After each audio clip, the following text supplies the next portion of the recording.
All right, family. Welcome to the call again. I remember when Brittany Burrell didn't have the money to get involved. Right, this was just back in 2017, August of 2017, when we saw this vision. She didn't have the money to get involved. She sacrificed her Georgia Power light bill for something that she didn't 100% know will work out. So it took faith for her to do that. And now to see the results that she's created in her life over the past 2.5 years that we've been doing this have just been ridiculous, right? The income that she's made, the impact that she's had, the amount of success stories that she's been able to help play a part in creating because of the skill set that she's been able to learn. And one thing I love about Brittany, man, she has simplified the game of trading to a point where anybody can get involved. The only thing that you have to know is Data and Kiki. And she's about to go over that. So my sister, Brittany Burrell from Another Mister, are you on the line? Let me find you so I can get you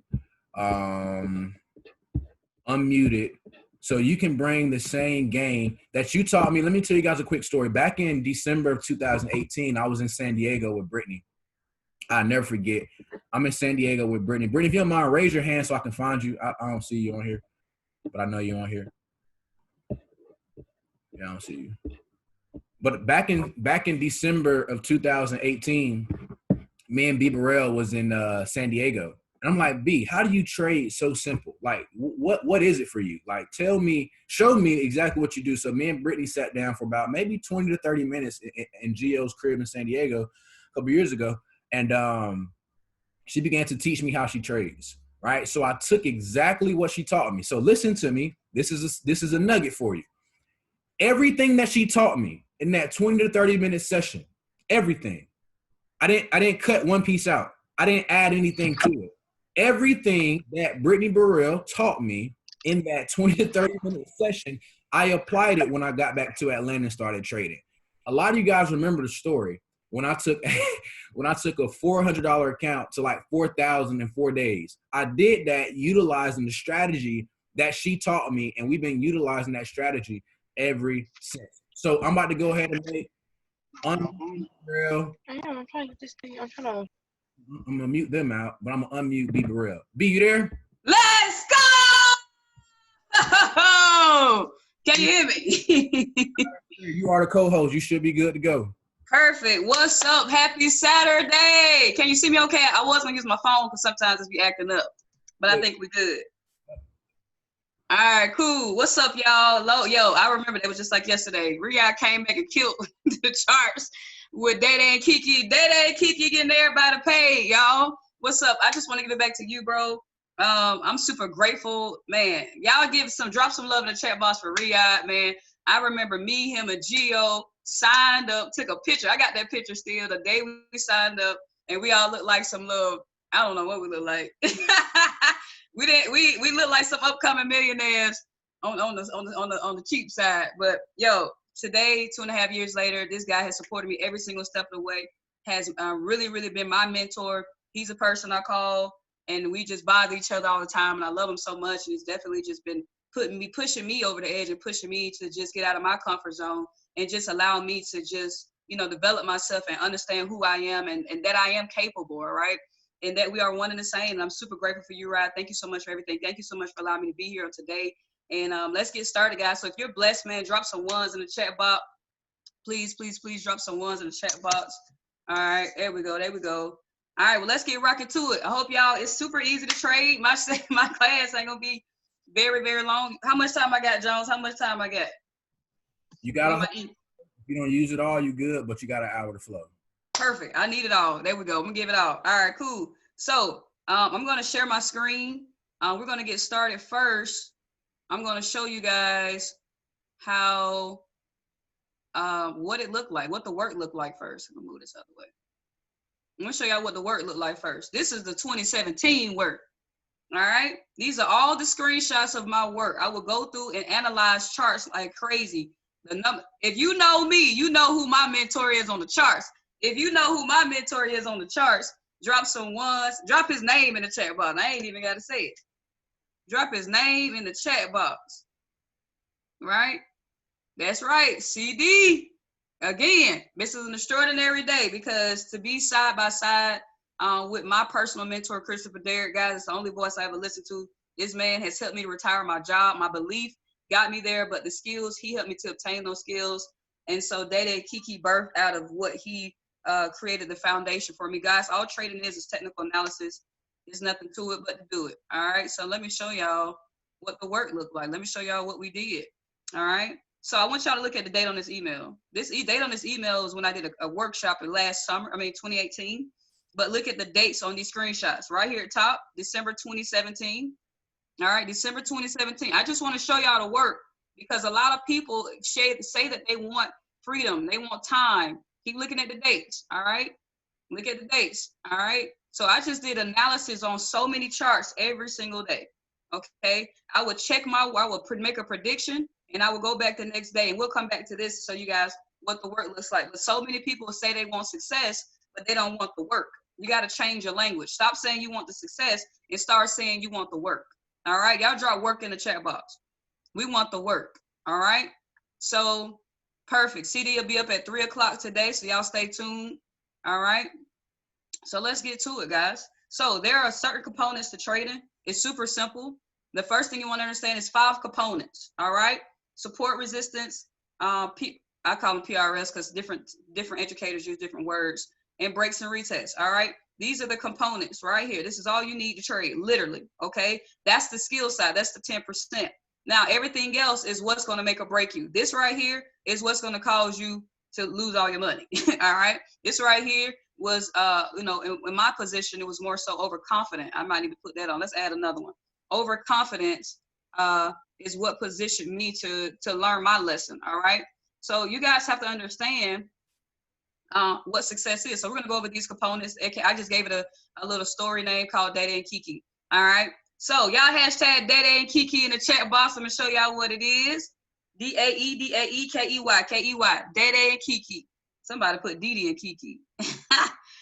Didi and Kiki. All right, cool. So Dada and Kiki is nothing but support and resistance. So I'm going to break it down for you guys. So we're going to go over the 5 components. The first component is support. All right. Now I'm going to show you guys how very detailed I am about looking at support and resistance, okay? So you have support here, okay? For my guest on the line, this is basically what I call it like you're standing in line at a concert, okay? It'll be Dada and Kiki soon, but I want to simplify it first.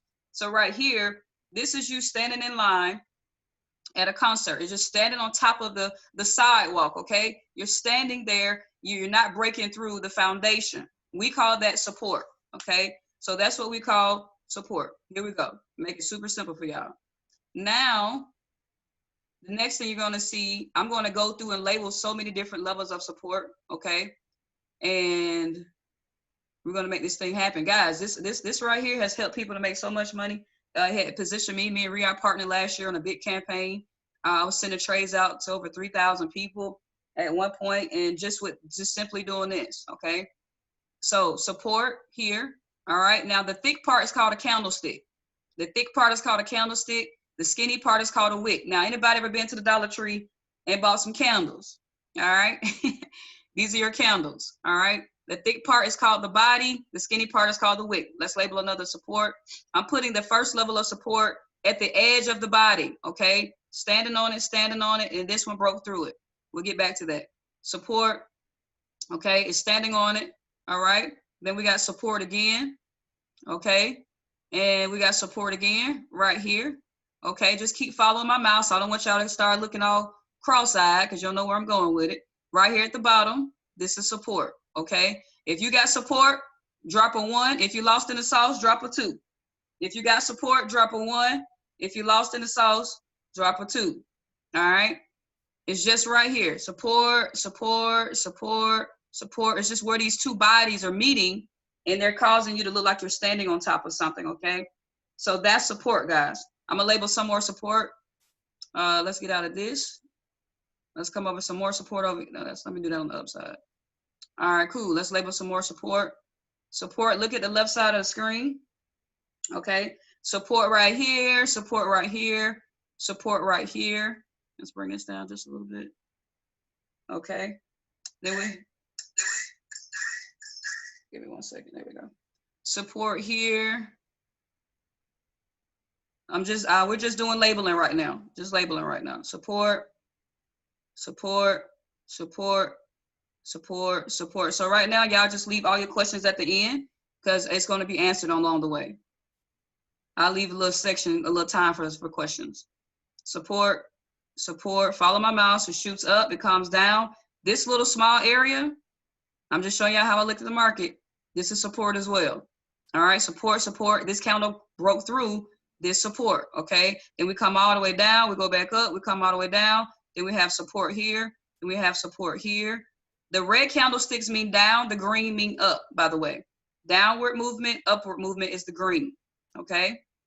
Then you have support right here. All right, goes up, comes back down. Support right here, goes back up, comes back down. Support here, goes up, comes back down. Support here. All right, that's support, guys. I don't have to support you to death, okay? Just look at those two candlesticks. Yes, it could be more than two. All right, I'm just trying to go through and just label it for you guys. All right, so those are the support candlesticks. All right, I mean support structure. I'll give y'all one more little spike, one more little. Let me just find another area. Find one more just random area, just because it's the whole chart is support everywhere. All right, let's zoom in here. Okay, support, support, calm down, support. This candle pushes up, comes back down. Got a new level of support right here in the middle. Pushes up, shoots all the way down. Support right here, breaks down. Support right here, breaks down. Support right here, okay? If you got support, drop some ones. If you don't have it, come back later. All right, drop some ones if you got it. If you don't have it, come back later. All right, so now we're gonna do the upside. So that's this right here, support. We just knocked out support, okay? We just knocked out support. Now, the next one is resistance. Resistance is also known as a floor, okay? Resistance is also known as a floor. So what I want you guys to see is that, hold on one second. Where's my, oh, here it is. I want you guys to understand this. Support, as far as support goes, is also known as a floor. Support is also known as a floor. Please write that down. Support is also known as a floor. For those who can't hear well, let's put support. It is also known as a floor. All right. So boom, that's your first note right there. Okay. Please save all your questions to the end. All right. Save all your questions to the end. Boom. So next, we're going to go over resistance. Resistance, resistance. So resistance is just the opposite, guys. Support is on the bottom side. Resistance is on the top side. Okay. So resistance came down. I need y'all to pay close attention here. Came down. And then you have resistance here. Resistance. All right. These two candlesticks to the upside. Now we're focusing on upward movement. Okay. Now we're focused on upward movement. So you have resistance here. Resistance, resistance. These candlesticks are resisting this line, okay? I don't have to put all these lines on here, but I just want to show you guys how to identify the market. So structure, right now we're just identifying structure. Resistance, I'll bring it all together at the end. Resistance, resistance, resistance, resistance, calms down. Resistance, resistance, calms down. Resistance, resistance, calms down. This is what? Somebody drop in the chat box. What's this right here? Support. That's right. So we have support on the bottom, then it pushes back up. Then we have resistance. Resistance pushes all the way down. Then you have support. This little area right here, somebody's going to miss this. This is also known as resistance. Okay. Boom. So that's resistance, guys. Okay. If you got resistance, drop some ones in the chat box. If you got to come back later, don't drop. If you just drop a 2. Drop some ones in the chat box if you got support. I mean, if you got the resistance, you got the resistance, okay? Resistance is just like somebody's, it's like somebody's hands are in the air, okay? Anybody ever been in a party, been in the club? Wave your hands in the air like you just don't care, all right? So that is resistance, okay? 2 hands up, all right? I know some of y'all probably been hanging out at a party or at a club and you didn't leave, you left the deodorant at home, All right. Well, the ceiling is resisting you. Okay. Boom, shakalaka. So now we have resistance, resistance. This candlestick breaks up. All right. So we have a new level of resistance here, comes back down, resistance here, comes back down, resistance here, comes back down, and then spikes all the way back up. Resistance, resistance. Okay. So that's resistance. Okay. So let me put this here for you guys. The second component is resistance, AKA is known as a ceiling. Okay. It's known as a ceiling. Y'all make sure y'all write that down. Okay. We almost done with the 10%. All right. Super simple. This is Data and Kiki. I'm about to give it to y'all. All right. Cool. Now the next component is what I call the breakout. All right. Y'all drop in the chat box the word breakout for me. Drop in the chat box the word breakout for me. Okay. There we go. Somebody don't know how to spell breakout. Y'all make sure y'all help them out. Make sure y'all help them out now. All right, cool. So now I'm going to show you guys what is the actual breakout. What does that all that mean? Okay. So let's get out of this, reset chart, and let's just dive in somewhere. Okay.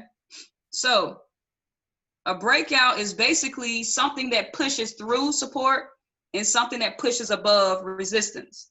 Okay. Y'all caught that? Something that pushes above support. Pushes below support and pushes above resistance. So I'm gonna make that make sense. So we're gonna start back at support. All right, guys. Here we are, support. Here you go. Here's your breakout. So support, right now we're identifying support right here at the neck of the body, at the neck of the candlesticks. Okay. The neck of the candlesticks, or like the end of the body. All right. The end of the body is what I'm identifying right now as support. The end of the body, where the thick part is what I'm identifying as support. If you understand that, drop a 1. If you're still lost in the sauce, we'll find you one day. Okay. The end of the body. Okay. There we go. All right, perfect. So next, let's do this. I'm gonna zoom in. So support, support, support, support, support all the way across there. Then look at this. Is this candlestick above or below this pink line? If the body of this candlestick above, did this candlestick stay above the pink line, or is it below it? I just want to see who can use their eyes on the day. All right. Did that candlestick stay on top of the line, or is it below the line? Perfect. That is called a breakout. Okay. That is called a breakout. This is the breakout candle right here for my people who don't know what we're talking about. Here it is right here. Okay. That's your breakout candle. Make sure y'all write that down. A breakout candle, it breaks out of the body. Okay. Remember, this is the end of the body. The breakout candle breaks below the edge of the body. The breakout candle breaks below the edge of the body. Okay, guys? Cool. Let me show y'all another breakout. I'm just going to drag this one on down. Okay? I'm going to drag this one on down. So we had this support, breakout candle. Let's find another support level. All right, let's just drag this down. Boom. What's this, guys? What's this right here? What you got? What you got? What's this right here? Support. Okay? Then what happens next is you have the breakout candle right here. I'm talking about broke that thing all the way through. Okay? And then let's find another level of support. Support here. Okay? Is this the breakout candle? Yes or no? Is this a breakout candle? Yes or no? Perfect. Congratulations. You know how to trade. That's the whole thing, because we're about to get to it. Y'all ready to get to it? Because I'm about to break it down to you. About to show y'all Data and Kiki. That's all trading is. All right? Y'all owe me a lot of money, because I just showed y'all how much it is, how easy it is in 2 seconds. I'm kidding. All right, cool. So this is just an extraordinary blessing to be here with y'all today. I'm super excited to show y'all how easy it is. Y'all ready to meet Data and Kiki? Oh, I'm so excited. Oh. All right, here we go. So let's bring back Data and Kiki. All right, so let me give y'all the hashtag for Data and Kiki. All right, let me give y'all the hashtag for Data and Kiki. All right, that's the hashtag for Data and Kiki. I'm about to put y'all on game. Day Day and Kiki is nothing but what I just taught y'all, support and resistance. But I created this fun analogy that makes it, super easy to always analyze and see it, okay? So here we go. All right, cool. So here we go. But listen, I'm going to show it to you, but you got to go back and apply it. All right, you got to go back and do the work. You got to go back and do your own analysis so you can train your eye. Anybody ever had a job training before? Anybody ever been on a job training? And they made sure that when you're on the job training, what do you have to do? You got to keep repeating the same thing. You got to keep studying what it is that they share with you. All right, I'm about to make it so easy. It's probably gonna make y'all feel like it can't be that easy. Okay, it is. The secret, the science to getting rich is doing things a certain way and just following instructions. Okay, that's like one of my top 3 books. Okay, you have to understand this. It's that simple. Here we go. Boom, shakalaka. So let's bring it back. Not the song. All right, here we go. So Day Day and Kiki. So Day Day is red, Kiki is green. Write that down. Day Day is red, Kiki is green. Day Day is red, Kiki is green. Somebody drop it in the chat box for somebody who missed it. Day Day is red, Kiki is green. Okay? Super simple. About to give it to you. Okay? Day Day is red, Kiki is green. Thank you so much, Brittany. Thank you so much. Okay? Now, y'all ever been on a date before? Anybody ever been on a date? A bad date. If you ever been on a bad date with somebody you may love or somebody that you're just dating or somebody just like a little blind date, drop a 1 in the chat box. Matter of fact, drop how you felt on the date. Drop how you felt on the date. All right? You ever wanted just, I don't want to promote violence. That's not what I'm here to do. But you ever wanted to knock somebody upside the head? All right? It was a bad date. Okay? Somebody said I should have smoked. Oh, Lord. Okay. Waste of time. So that's the thing we do. Tay said irritated. Y'all ever been on a date with somebody that's cheap? Woo, can't stand no cheap folk.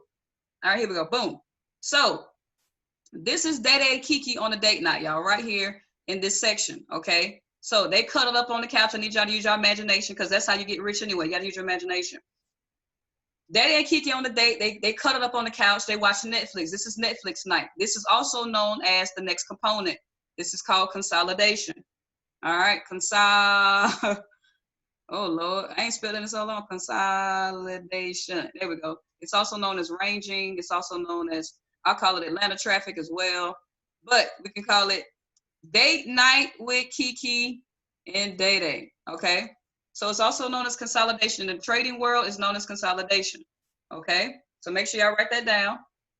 When you see candlesticks not moving up or down, they're just moving left to right. Goodness. They're just moving left to right. This is called consolidation, okay? Consolidating. If it's not giving you this downward drop, the drop or the uptrend is the money, okay? When you see this, this is the money, all right? But when you see Day Day and Kiki, that's the start of the money. Woo, that's the start of the money, Lord Jesus.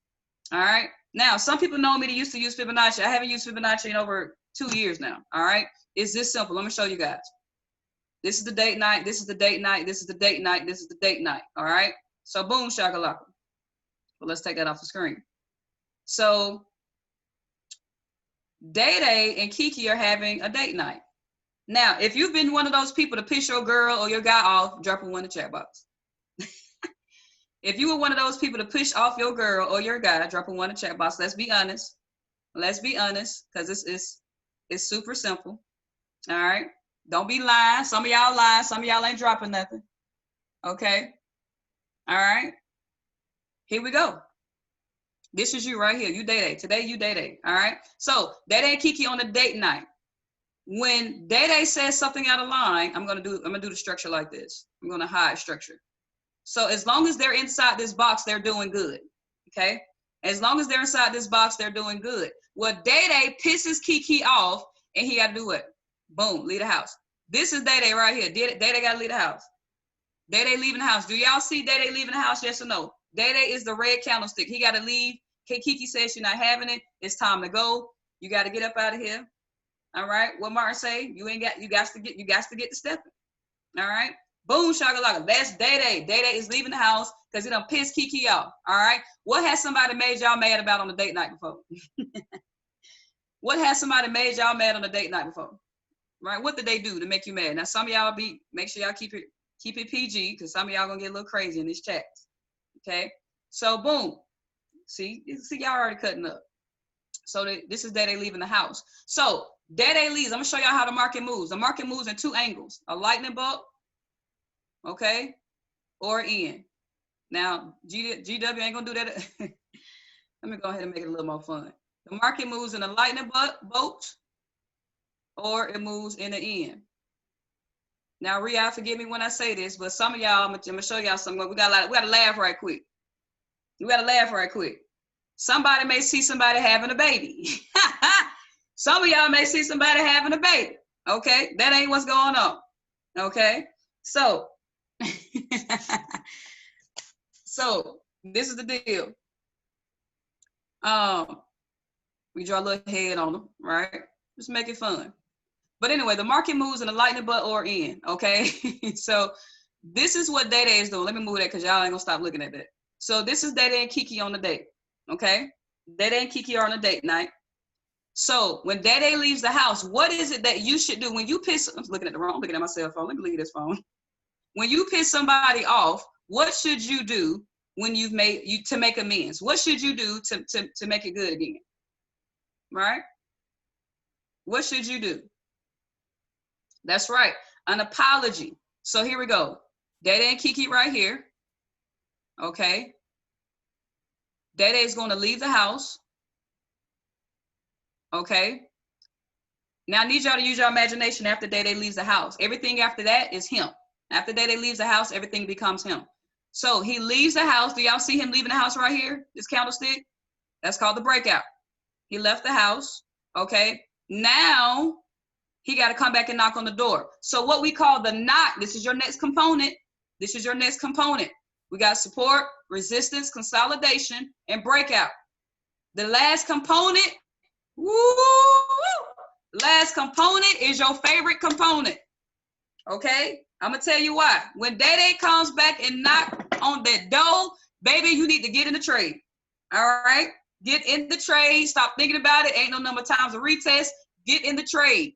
How do I trade? I tell you when when Day Day's about to come and knock on the door, just get in the trade. Worst case scenario, you lose 1 to 3% of your account. So what does that mean? When Day Day leaves the house, ladies and gentlemen, he comes back and knocks on the door right here. Boom, shakalaka. Y'all see that red candlestick right here? Let me make it a little bit more specific for my people who can't see.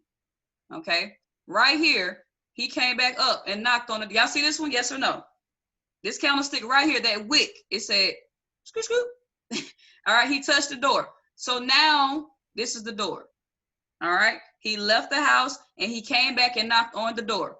Now, does Kiki let him in? Here's the question. Does Kiki let him in? He comes back and knocks on the door. Okay, baby, please. Pretty, please let me in. I'm sorry. I didn't mean to respond to that girl on Instagram. I didn't mean I told her to stop texting me. Y'all know how y'all be. All right. So this is the deal. Every time Kiki does not open the door, you're making money. Write that down. Every time Kiki don't let him in above that pink line, the wits can jump all through it, but as long as that body don't come back through it, you're good. So Day Day leaves the house, Day Day knocks on the door, and when he knocks on the door, this is called, in the trading world, this is called a retest. Okay? In the trading world, that's called a retest. Let me get the text box. Okay, this is your last component. Okay? Retest in the trading world, aka Day Day knocking on the door. Day Day begging, okay? Knock on the door. Okay, y'all stay tuned. We got another level. Boy, you got another level. Okay? Boom, shakalaka. So the retest right here is also known as Day Day knocking on the door. If you're with me, let me know. If you're with me, let me know. Okay? Let me know. All right, here we go. So now you have to understand this. Every time Day Day knocks on the door, ladies and gentlemen, Kiki You're making money when Kiki don't let him in. So after this is called the retest. He's knocking on the door. He's knocking on the door. So what begins to happen is she said, you got to go. You got to go. Okay. So how does this make sense? How do you make money off of this? We'll get to that in a second. Okay. But this is all we do, guys. We make an analysis. I literally trade off of my phone, strictly off of my phone now. So I don't really do markups anymore. Everything is in my eyesight. Now, do y'all think y'all can just see Dada and Kiki now? All right. So let me fix this one. This is the first entry right here. Boom. Breakout, retest, take off. Okay. If you follow me thus far, don't even draw that. If you lost in the sauce, give me a 5 on it. If you don't know what in the world I'm talking about, drop a 5. All right. Good.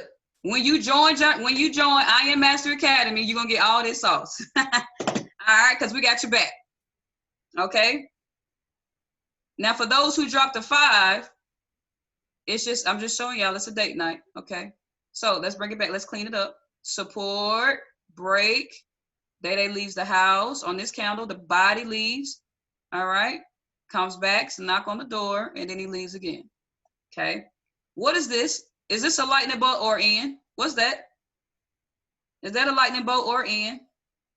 It's so easy, y'all. Somebody gonna drop the wrong one. They scared. I don't know what it is. Is it a W? Is it a V? All right. So cool. That's it. That's it, y'all. So guess what? You got a second entry for my people who don't know how to trade. He came back up again. He tried to knock on the door one more time, and then it takes off. But I'm about to show y'all something. Who would have loved to have caught this first entry, and this is the second one? Okay. From here to here, you made about 50 pips. From here, if you came back again from here to here, you caught about 75. So what does that mean for my guest on the line? We can predict when Dada Kiki is happening all the time, but how does it convert to money? From this here, from here, this is what the exchange rate costs us on the right side. These are the exchange rates. So 25.51, it dropped all the way down to 27.10. So that's about what we call 40 pips, not 40 cents, 40 pips. So every single pip, I want you to choose a number from 1. I want y'all to pick any number you can. Pick a number, okay? I want you to pick how much you would invest into a trade. How much money do you want to invest right now in the opportunity? How much money we putting on the line? You want to invest $1? All right, this ain't Vegas. We know what we're doing around here. We're shooting over at 90%. All right, so would you trust me to multiply your money for you? That's the question if I'm shooting over 90. So how much money would you give me? How much money would you invest? Not actually give it to me, but how much money would you invest for me to help you multiply it? $5, $1, $500. All right, choose your number. I want y'all to think big because there's no cap to what you can have. You guys are capping your belief, and the money is not capped. It's your belief that's capped. Boom. So everybody's dropping their number. So from here on the screen, look at the screen, from here to here. This was a 50, 20, 27. We'll say 40 pip. So 40 pip, all right? 40 times what you would invest equals the return on your investment in 2 hours. How much money y'all made? I want you to multiply the number 40 times what you dropped in the chat box. What was your money? What did you make? All right. Mind you, I did the analysis. Guys, you can get started in this opportunity and don't have to worry about this side. We do all the analysis for you. We get you paid. But for my people who want to learn, not only are you leveraging an expert telling you how to get the bag, but you can learn how to get the bag yourself. So listen, from somebody allowing me to do the work for them, Riyadh, they caught 40 pips times their investment. So you could have been asleep. You could have been in the bed. Your phone could have been ran over. I don't care what's going on. When B. Burrell tells you to sell, when I Am Master Academy tells you to sell, you put your money in the market and allow us to do the work for you by doing the analysis, and the market is going to move your money into what? Profit. All right. Can somebody hit that note? Profit. So that's what we have. But guess what? We did it 2 times in a row. Not only did you catch this drop, we told you to get in again.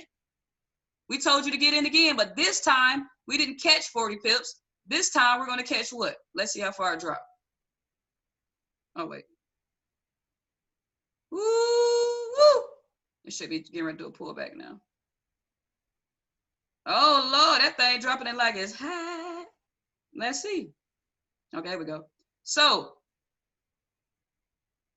on the second blue box, from the starting point at the top of the blue box, from the top of the blue box, all the way down to the bottom of the blue box, you caught 100 pips. Somebody had a 100 pip day. You really had a 140 pip day in less than 4 hours. All right, we catching over 100 pips every single day, easy. Okay, check this out. Let's change this number. Now you caught a second trade. What did you invest this time? What was your profit? Remember, you don't know this. The expert is doing the work for you. But for my people who want to learn, this is for you. For my people who want to earn, it's still for you. Because all you got to do is just press a button. We're going to tell you when to get in. We're going to do this work for you. Don't worry about this stuff. Somebody drop in the chat box. Don't worry about it. Don't worry about it. We got your back. How do you know? Because I know, baby, 2.5 years in the game. That ain't Kiki. I got your back. All right. I'm going to show y'all how you know. I'm about to show y'all how y'all know. Wait a minute. Chat box just got real big on me. All right, here's the deal. Here's the deal. So let's erase everything on the chart because I'm about to show y'all something. Here we go. Quick overview. Support, breakout, day knocks on the door. Okay. This is the funny part. We're going to drag this down to this level. Support. Is Day leaving again right here? This is the second date. Day and Kiki right here. Did Day leave again? Yes or no? Did Day leave again? Yes or no? Why is my, hold on guys. My chat box extremely huge. All right. That's right. There we go. That's what I was looking for. Give me 1 second, guys. There we go. So, if Day is leaving the house, what's supposed to happen next? Somebody asked me, how do you know? I'm about to tell you. You gonna know. What happens next? He done pissed off Kiki again. What happens next? He got to come back and knock on the door, y'all. What is the door? What color line is the door? That's it, guys. Oh, right on the money. Did he knock on the door? Yes or no? Who can see it? Who can see it? Somebody asked me, how do you know? Because you know, I just told you. Somebody just cursed. It's that every time. Break, retest, break, retest. So this is the deal. I asked you guys what was going to happen next before it actually happened. I asked you what, so you know how to predict the market. You know how, if you know Day is about to come knock on the door, what is there to think about? You grab your phone, guess what's going to happen next? Signal coming. If you don't want to learn it, I'm going to just give it to you. Here you go. Here you go. I know Day is going to, I know Day about to come, so here's the signal. For my guest on the line, this is what we do for you. We do the analysis. We're going to tell you when to enter the trade. I'm going to say enter at this number, 1.27112. I'm going to tell you when to exit. It's called a take profit. Take profit means take me out and profit. All right. We do multiple exits, but we'll say today we did a 50 pip.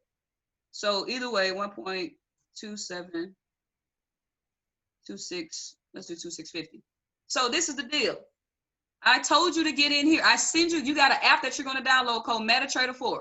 Okay, MetaTrader 4. All right, this is the app. All you need is the app. Download the app. The expert does the analysis, and we tell you when to enter and when to exit. You put those numbers in your app. You set, forget. Who knows the last word? You set, forget, and what? All right. Set, forget, and what? No. You can probably, that's the word too, but it's a C word. It rhymes with it. Set, forget, collect. There you go. Guests, traders. I don't care who you are. If you don't leverage these products, if you don't leverage these experts, you don't leverage this education, you're missing out on so much money. Guess what? This is the exact same thing I do on HFX. I don't do nothing different. The exact thing. Breaks and retests. Because that's all trading is. So we told you when to enter. and we told you when to exit. So let's do this, ladies and gentlemen. I'm going to give you guys, this is the signal. This is what a signal looks like. All right. Whoo, Lord, this is so easy. This is sick. React. Gio, we sat in the same space. I didn't know a dang thing, and here we are today. This is so crazy. So my guest on the line, my traders on the line, my millionaires on the line. This is what happens. We're going to send you the signal. We're going to tell you in the future, actually it's going to be what we call a sell limit order. All right. Sell limit. Okay, that means something is going to go up and come down. Sell limit means something has to go up. All right, this is where we're at. We're down here. Something has to go up, then come down in the future. We got to get the end. Remember, the market moves like this. All right, so this line is this line. Okay, now I need this line. I need the upward movement. Okay, I need the upward movement. I need this one. Boom. Okay, I need my letter. I need my kneecap. I need my knee. So boom, this is gonna happen next. This is Day about to come knock on the door, y'all. Woo! So we sent the signal here. We told you to enter here, because what is the entry price? Enter the trade here. From here to here, we told you to exit out right at the bottom. So you caught 50 pips without knowing anything, or you caught 50 pips because you know that ain't Kiki. It's that simple, guys. It's that simple. All right. So what happens next? Let's take all this off the chart. Let's clean it up. If you're getting some value thus far, drop some emojis in the chat box, because I want to show y'all Kiki. Let me show y'all Kiki. Data ain't the one up here cutting up too. He ain't the only one. All right. Let's show y'all Kiki. Cool. Now this is the deal. For my people who don't want to learn this, it's okay. You don't have to learn it. We got you set up for success too. But for my people who want to learn and earn, we got you. We got everything you need. Okay. We're practically like a grocery store. Okay. We're practically like a grocery store. Okay, cool. So let's get to it. So I'm about to show y'all the sweet spot. Nah, y'all don't want to throw y'all off on that one. Instinct might throw them off right quick. All right, I need to. What's that signal I sent out yesterday? GUUK. All right, let's see. Ooh, too easy. All right, so let's look at Kiki real quick. Now y'all got to flip your mind a little bit. You got to flip it upside down. Okay, so this is Kiki. Let's start in the middle. Start right at the bottom of the trend. Boom, shakalaka. Now, what I'm about to tell y'all next, I hope this don't confuse y'all. For my experienced traders, I need y'all to write this down. My primary support and resistance. Everybody else, don't worry about this right now. My primary support and resistance is the edge of the wick. For my intermediate advanced traders, my primary support and resistance level is the edge of the wick. I call that the doorbell. I'm going to show you guys something. Okay. I'm going to label the doorbell as green. So let's do this. We'll get to that. So does everybody see? Let's do this. Okay. Let's do this. So Dede and Kiki on the date. Here we go. Now we at Kiki house. Now we at Dede house. Okay. So do y'all see that Dede and Kiki on the date? They booed up, right? They booed up. Okay. Yes or no? This is them. They just rolling all over the bed, whatever it is that they're doing. Okay. Can y'all see them booed up? Okay. Now, guess who finna piss up? Now, who about to leave the house this time? Now we're going upward. Remember, the green is up, the red is down. Who's about to leave the house? Kiki. Let's see if Kiki leave. Boom, shakalaka. Oh Lord, what Kiki? Fellas, y'all talk to me. What's some things a girl done did to make you mad? What are some things that a girl have done to make you mad? Huh? Right? What's some things that a girl has done to make y'all mad? Right? $15 premium on Snapchat. You need more money. You mad about $15. She need to be mad at you. Not listening, wasting money. There's no such thing as wasting money, man. Get enough money so you can waste it, man.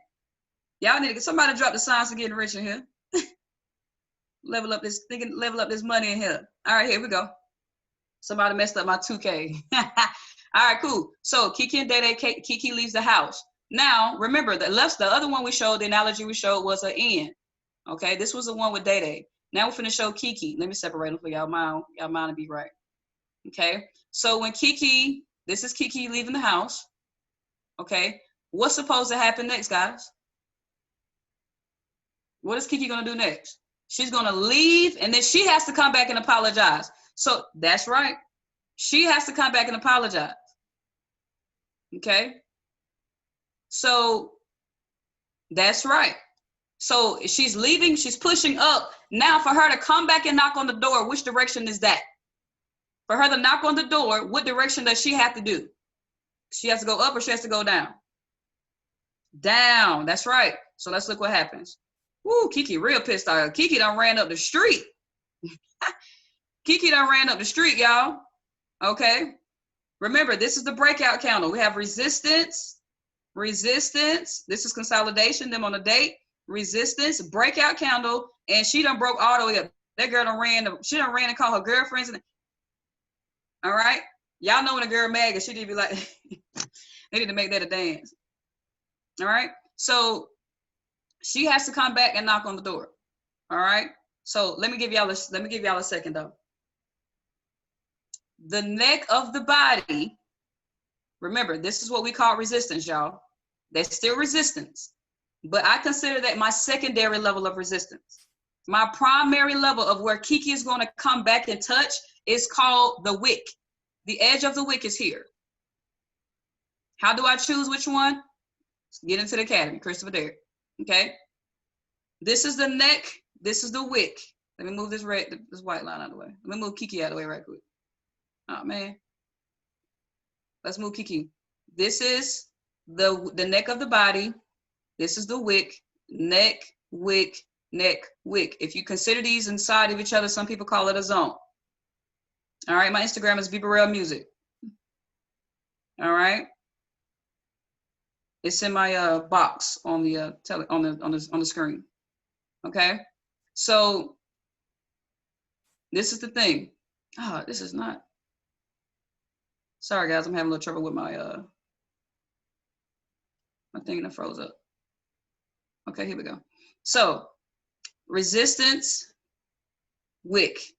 Both of them are resistance levels, guys, but the edge of the wick is also considered resistance. The wicks are also supporting resistance. Please write that down. Why am I shooting over 90%? I'm telling y'all it's the wicks. Look at the flick of the wick. All right, it's the wick. So here's the deal. Kiki is going to come back and knock on the door, or she's going to ring the doorbell. Okay? So the wick, we're going to add something to our story. The wick is the doorbell. Okay? The wick is the doorbell. The knock on the door is the neck, is the door. The door is the neck of the body. Okay? Doorbell is the green line. The door itself is the pink line. What's the door? Is the door pink or green?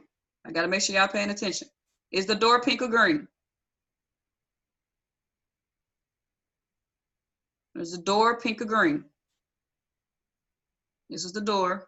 This is the bell. This is the door. This is the bell. Okay? Now, sometimes the market, when Kiki leaves or when Day leaves, sometimes they don't want to knock on the door. Sometimes they just want to hit the doorbell. Y'all ever run on people's doorbells and ran off? All right, here it is. Let's see what happens. So what happens, guys, is I call out a trade. Okay? I may say buy limit or we're going to do execution. So here's what happens. Ding dong. Do y'all see Kiki not hitting the doorbell? Anybody see that? Kiki hitting the doorbell? Right here. That's where you enter the trade at, y'all. Enter the trade. Now me, I don't care from the distance from here. What if it drops down? Listen, it's only like a 15 pip drawdown. I don't care about that. All right. I don't care about that. You got here and here. Okay? So what happens next, ladies and gentlemen, is that when Kiki knocks on the doorbell, what is that known as? The retest is your entry. Please write that down. The retest is your entry. I don't even really call it a retest no more. It's just the entry. If you know Kiki finna come here or here, what is there to think about? The retest is your entry. Oh Lord, she done took off. She came in right here and she took off. Guess what happened? It's another level of resistance. All right, it's always setting up for the next move. You caught the bag from here to here. You caught the bag from here to here. Okay? From here to here was about another 50 pips. So what's happening next, y'all? You got resistance. What Kiki done did again? They didn't even have a whole nother date. They had a whole nother date. What happened next? What's this? Somebody tell me in the chat. It's either two answers. That's right. It is Kiki leaving the house. Okay. Or it's called a breakout. Okay. I don't know any candlestick patterns, by the way. I just do that in Kiki. Guess what? She either gonna knock on the door, this is the door, or she gonna hit the doorbell. Let's see what happens. It's already happening. Woo! Too easy. Kiki, breakout, retest it on top of the wick. Retest it on top of the wick. That's your entry. This line right here. Break, enter. Break, enter. All right? It's that simple, y'all. All right? She went all the way up the whole nother mountain. But that's the simplicity of trading. Okay? It's super simple, guys. I mean, it's all over the place. Okay? I don't know if y'all can see my screen share, but if you're asking me questions, I think everybody can see the question. All right. So, guys, that's Data and Kiki. All right. I'm going to leave the line up for questions. We have about 12 more minutes. Okay. 12 more minutes. Data and Kiki. All right. So, I'm going to take 60 seconds and show y'all something. I'm going to take 60 seconds and show y'all something. 30 seconds on each. All right. It works best for trends. But if you go back and break the market down, you'll see it all over the place. Check this out. Support. Data and Kiki, breakout, Data leaves the house, retest, that's your entry. Entry number one, boom, shakalaka. All right, let's bring down the support again. All right, let's bring it to the edge of the wick. Ooh, too much sauce, too much sauce. All right, support at the neck, support at the wick, support, breakout, Data leaves the house, boom. Another entry. Another entry. We ain't gonna overcomplicate this. Don't y'all overcomplicate it. I notice most people fail because they overthink. Just take it as it is. Support. All right. The wick is down here. All right. Support. The breakout candle is here. Data leaves the house, comes back and retests in the zone. That's another entry. You got to go back and break down these markets yourself. You got to get into Christopher Derrick. That's who I listen to. All right. That's who I listened to when I was learning. Let's bring it down again. All right. I'm just dragging the same support line down. Support. All right. Support. Breakout candle. Another entry. I'm tired of this. I'm tired of this. Guess what? If you know how to trail, GW be trailing everything. We caught GU the other day. Oh, Lord. That thing. GU and UK. And listen, this is the funny part. If you just wanted to catch one more, you caught one more trade. Right here. Break. Break, retest, it came down first before it shot up. All right, it's super simple, guys. That's all trading is. Now, let's open up the floor for questions. All right, let me stop sharing my screen. Let's do this thing right quick. If you got, hold on, y'all can't get the box. Here we go. There we go. What's up, y'all? If it made sense, and if it didn't, still drop some ones in the chat box. All right. If you caught that value today, guys, please let me know. Please let me know. Follow me, Brittany Burrell Music on Instagram. I want to open up the line for questions. we can open up the chat. We can open, you guys can drop your questions in the chat box. Okay. What is this in the way? Okay. It's simple, guys. It's just support and resistance. Okay. Support. Give me 1 second. I can't see my windows. There we go. Support and resistance, guys. Breaks and retests. All trading is just technical analysis. It's always support all over the market. I trade the same way on every single market, on every single app, on every single asset. I literally just breaks and retests, okay? What you have to do is go through the market and just dissect all 5 components and bring it together. All right? Identify support. Identify resistance. Identify when Kiki leaves the house. Identify when Daddy leaves the house, and go back and see, did they knock on the door or did they ring the doorbell? It's that simple. When you study it enough, it's going to start what? Sinking into your subconscious mind. I literally trade from the bed. I've been trading from the bed for 1.5 years now. I send signals from the bed. If I can do it, you can do it. You just have to study it. All right? What I want to show y'all real quick is the work. I stayed in my practice account for 6 months. Okay? That's what I did. Let me share my screen so y'all can see the work. You got to go in and I just did what my mentor told me. I did what the academy told me to do. Go and study the charts. Christopher Dare said, go back in time and break down the market. That's what I did. Go back in time, but nobody's willing to put in the work. All right? Look at all these charts. All these charts. This is not all of them, by the way. I had uploaded these for a workshop I did. I used to do like 30 to 50 of these a day. Check this out, though. Check this out. I used to make my prediction. Don't worry about my little retest and stuff back then. I didn't know how I would really mark it up then, but you can tell this is CD because it is blue zones. So wait for the market to retest and then sell. These blue lines is where I predicted it would come to. It came up and I was predicting it would come down. All right. Look what happened. It came up and it came down to my first blue level. I did that every day.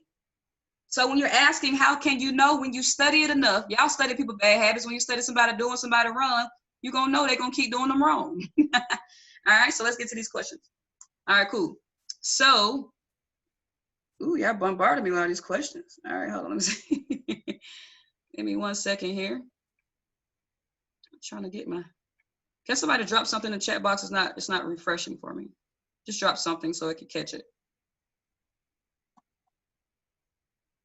All right, here we go. All right, so, okay, it's not, let me see the questions. All right, here we go, guys. So where do you share signals? I don't.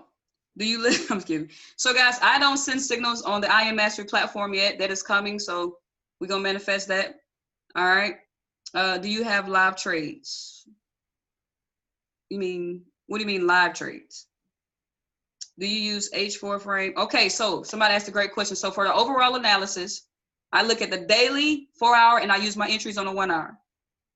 Daily, I use the daily to see the overall conversation, because you don't want to be just riding a trade. You don't want to be keep pressing buy on a good trade all the way up the scale, and you don't really know when it's about to end. I look at the daily, just a quick analysis to see the overall trend. I use a 4 hour to see the trend it's currently in, and I use a 1 hour for my entries.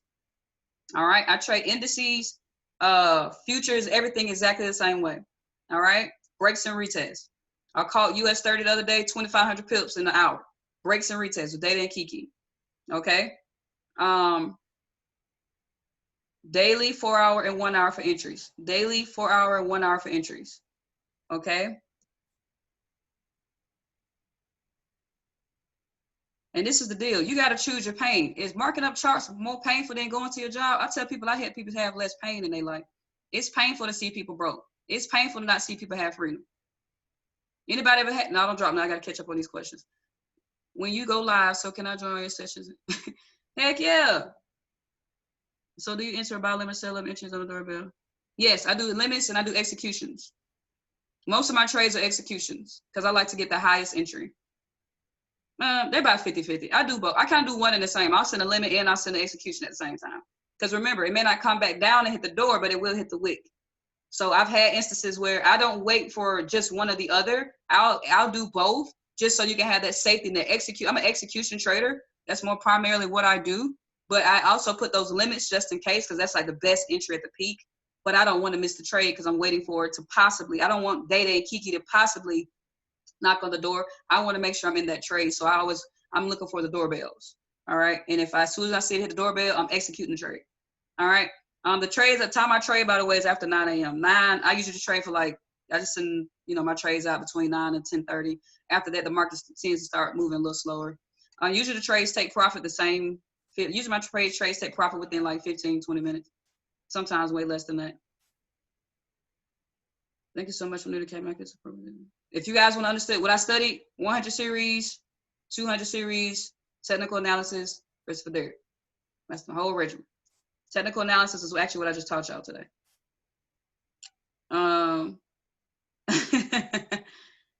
Data and Kiki. All right, let's see. Trying to get to the bottom of this thing. All right. Y'all hold on 1 second in the chat box. Hold on. I'm trying to catch up on the questions. Copy and paste. Subscribe to Iron Master Academy. We have over 10 educators that's sending out trades. Killing it. All right, killing it. Subscribe to Iron Master Academy. Get the elite package. Elite. We're sending out. We have 10 different people doing that every single day, sending out the trades. They're doing all the work for you. You can leverage your copy and paste system. If you want to learn, you can also leverage our academy. All right, get the elite package. That's what I recommend. That's what we put everybody on. Oh, HFX, when I do it. So I do analysis on my MetaTrader 4, and I'm telling them to execute the trades on HFX. I don't like how slow the app moves, because you can't look at the daily and 4-hour on the app on the HFX. So I'm doing analysis on my phone real quick. But I use my regular analysis, but I will drop down to a 15-minute frame sometimes for HFX.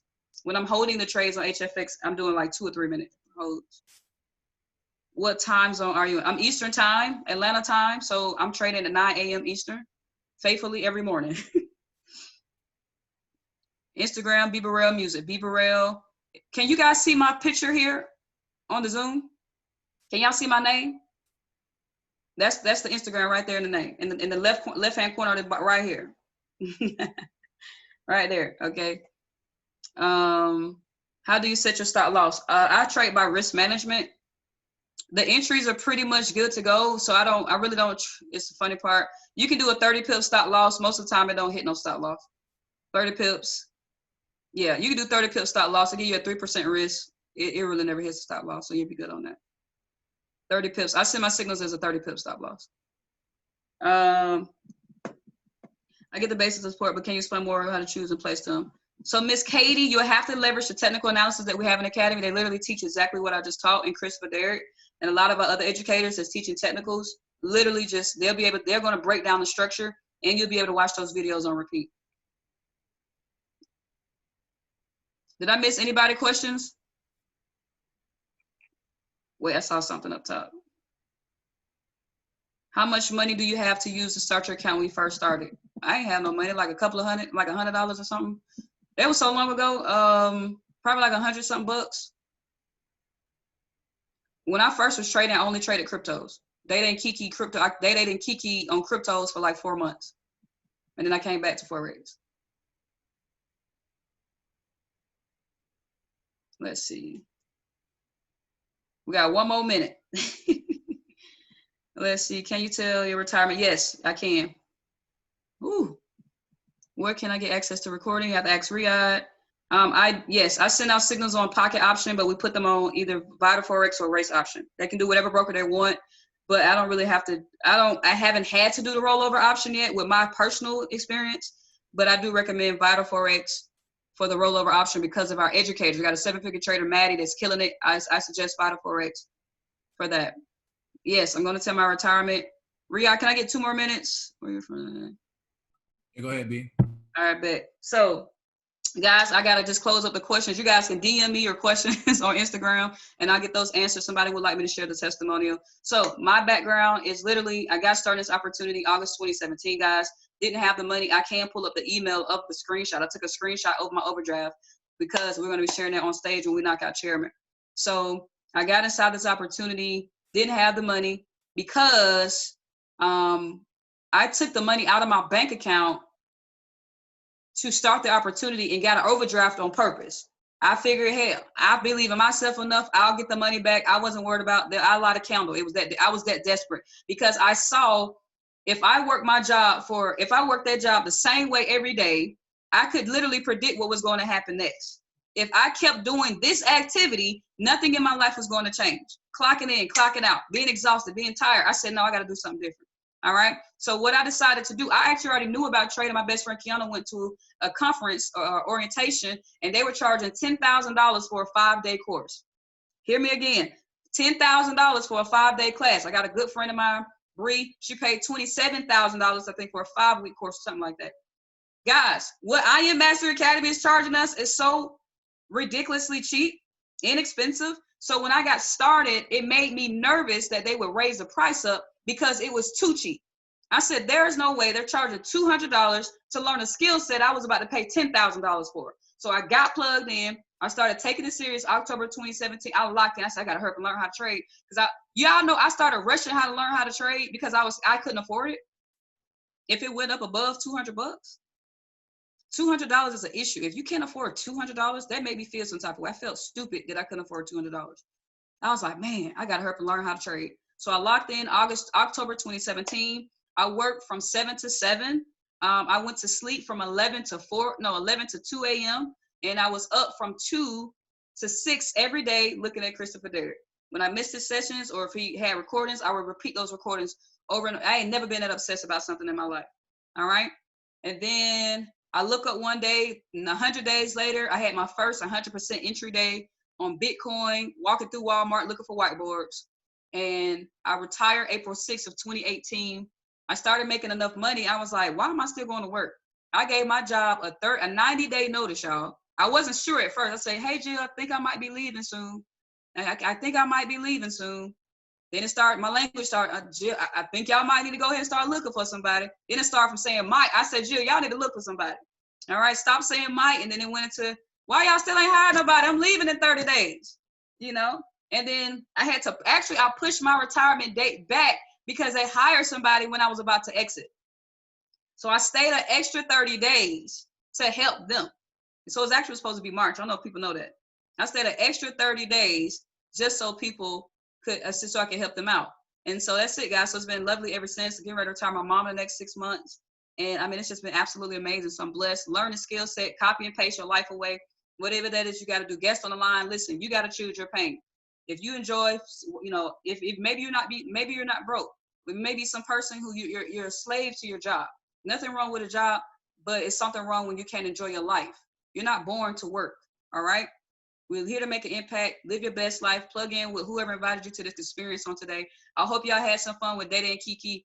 Follow me on Instagram, B Burrell Music. We in this thing. Mr. Jones, thank you so much. I'm super grateful for you and everybody on this call. I love you guys. Be blessed. Let's go. Y'all already know what time it is. Drop some fire in the chat box for B Burrell. Let's flood the chat box with fire because she brought it. See, y'all thought I was playing. See, listen, now here's the thing though. It's not enough to just know what to do. You got to apply it. That's the secret. You got to apply it. That's what I told you guys. See, when B Burrell taught me that same strategy, he's taught me that strategy December 2018 in San Diego. And I think we will sit on like a little twin size bed or something in the anointed room. She's teaching me the strategy. She had made crazy money on like AU or something like, yo, B, how did you do that? And then she sat me down and broke down Day and Kiki. I don't think she was calling it Day and Kiki back then, but nevertheless, she taught me the strategy, guys. And I went back and I applied it, and I turned a $400 account to $4,000 in like 4 days, right? I was real arrogant on the charts after I learned that strategy, right? So I don't urge you to be like how I was. But anywho, nevertheless, B Burrell, we enjoyed it. We loved it. And I have no doubt in my mind that there's going to be some people on this call, man, that take what you just taught them. They're going to apply it and they're going to see success as a trader here soon. So with that being said, B, again, we love you.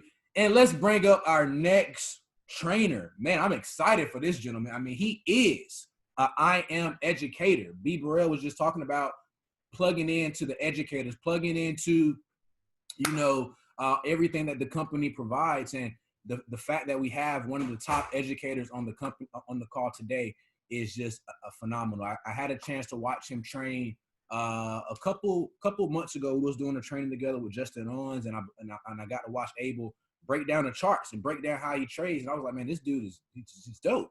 And not only that, he has one of the top products in the company, the DeLorean. And I'm sure he'll be breaking that down as well. So let me find my bro Abel, unmute him, and we about to bring Abel up to the line right now.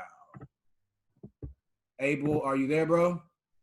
Yes, sir. Yes, sir. Oh, he's in the mix, bro. The floor is yours, man. Take it away. I love the shirt. Yes, sir. Yes, sir. Appreciate you, my brother. Definitely want to just send some gratitude your way, bro. You know, obviously, I appreciate your leadership, bro. I've been learning so much from you just from the business aspect, you know, so it's literally honor to be able to just provide for your team, provide for, you know, this Super Saturday, bro. And, you know, I got your back whenever you need me, bro. You know, but guys, I got to start this the correct way, baby. If you guys know me, if you guys ever been on any of my sessions, guys, go ahead and blow up the chats with your favorite number, your favorite emoji, right? Because we're about to turn this session up. I might have about an hour with you guys. And I'm going to need every little last second of it, guys, because I have a powerful presentation I want to go through, you guys.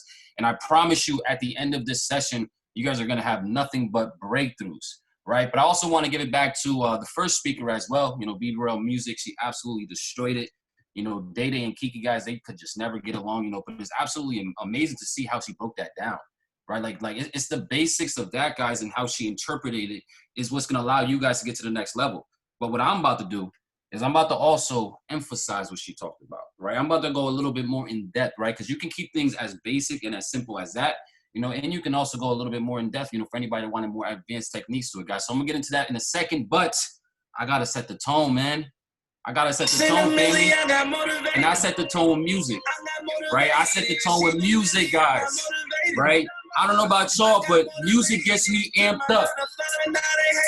Listen to the lyrics. We gonna start in about 2 minutes, y'all. Just listen to the song. I seen a milli, I got motivated. Facts, I got motivated. Seen a milli, I got motivated. Hey, I got motivated. Quit my 9 to 5 and now they hating. Sheesh.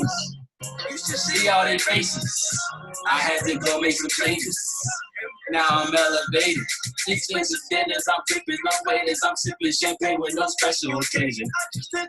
From Tyrone and Abel. Now we celebrate the trip to Miami. I'm riding 4 in the morning. I'm stretching up your kitchen fish in the morning. You probably was going to chill with the team. And you know it. And you know it. All right, guys, let's get serious real quick. Like I said, I'm very big on energy, guys. So if you guys are absolutely energetic in the chat, if you guys are absolutely blowing up the chats, guys, it's only going to feel exactly what I provide for you guys, right? So let's get right into this, guys. If you guys don't know who I am, I go by the name of Abel Melendez. I'm 29 years old, guys. I am a father of 2 kids. I recently got married this past September. And for the past 4 years, guys, 4.5 years, I actually been on this journey. You know, now before I actually started trading Forex, guys, what was I, right? I was a regular dude. I'm still a regular dude now, but I used to do a regular job like everybody else, right? I used to do warehousing, guys. I was a warehouse worker, right? I used to do warehousing for a supermarket in upstate New York, right? So all my job entailed was me picking up boxes and putting it down, right? Picking up boxes and putting it down, guys, right? Literally picking up boxes, putting it on a pallet jack, putting it onto the truck, and then sending it away to the store, guys. And I got tired of that. Right? I got completely tired of doing the same exact routine, right? I got completely tired, guys, of spending 10 hours a day away from my family, right? While my kids are over here taking their first steps, I'm over here slaving for the man, right? When my kids are over here taking, you know, speaking their first words, I'm over there slaving because I have to, because I had to provide for them, right? But that's not life, guys, right? We need to get to a point where we can enjoy the finer things in life, like watching our kids grow, right? Like watching our parents, you know, experience things, guys, right? But we have to make that decision first to get to that point. Right? So many people want to do so many amazing things, but when it's time to actually do it, they start to fail, right? They start to give up. They start to get, you know, they start to get some skepticism in their hearts for some reason, right? Guys, if you are not in the position that you want to be in life right now, then why are you chilling, right? If you are not in the position that you're actually satisfied about, then why are you relaxing, right? Why are you not on Go Live? Why are you not on the Academy? Why are you not taking things as serious as possible, right? Because for one, guys, my dad is still working. Right, my dad still has a job to this day, right? So as long as any of my parents are working, guess what? I'm on the grind. I'm doing whatever it takes so that I can retire them out of that spot. Why? Because they brought me into this world. They gave me life, right? So that's the very least that I can do is make sure that I'm looking out for the people that ultimately brought me into this world, guys. So again, if your parents are working today, you have no reason to not be making sure that this skill set works, right? You have no reason to not go out there and reach out to a million people so you can hit chairman. You have no reason for it, right? So make that decision, right? And be dedicated to the grind, not motivated, because motivation comes and goes. You have to be dedicated to the grind in order for you guys to really get ahead, right? There's no ifs, ands, or buts about that, guys, right? And that's what I did. I seen that I was working a job, spending so much time away from my kids. I seen that my wife was also working a job, spending so much time away from the kids, right? I see my parents working every single day, and I made that decision, right? I made that decision, guys, because again, if I don't make it, then who's gonna make it for me, right? I truly feel like I was brought into this world to be the one to break the curses that my family's always had, right? Because I wasn't born, guys, into a wealthy family, right? I was born lower class, middle class, right? So it was my job, right? I put it on my back. I put my family's name, right? The Melendez name, I put that on my back, and I know for a fact that it's my job to go ahead and break those curses, right? Those generational curses, guys, of living in poverty, right? Never having money to do anything, right? Having to get hand-me-downs, right? Having to have a million people in one house and share one bathroom, right? Things like that, guys, right? We can change all that. We can literally, we all have the power to change it. But who's willing to actually put in the work, right? That's the issue, right? So many people talk too much. We're not here to do the talking, guys, right? The people that are on this call right now hosting these trainings, we're not talking. We're putting action behind it, right? We're not just saying we're going to do something. We just go and do it, right? We don't say it, we do it, right? There's a difference here, guys. The people that you guys see either are the top traders, educators, or are the top chairmen, we don't say it, we do it. Too many people are stuck saying it instead of just going ahead and doing it. Why are you keep on saying it for, right? In my opinion, when you see people bragging about what they're going to do, that's more of an ego thing, right? Because when you're focused and you're dedicated on the grind, you don't care about who you're going to talk to. You don't care about broadcasting, to the world exactly what you're about to get into. No, you're just going to go ahead and do it. You're going to go ahead and do it.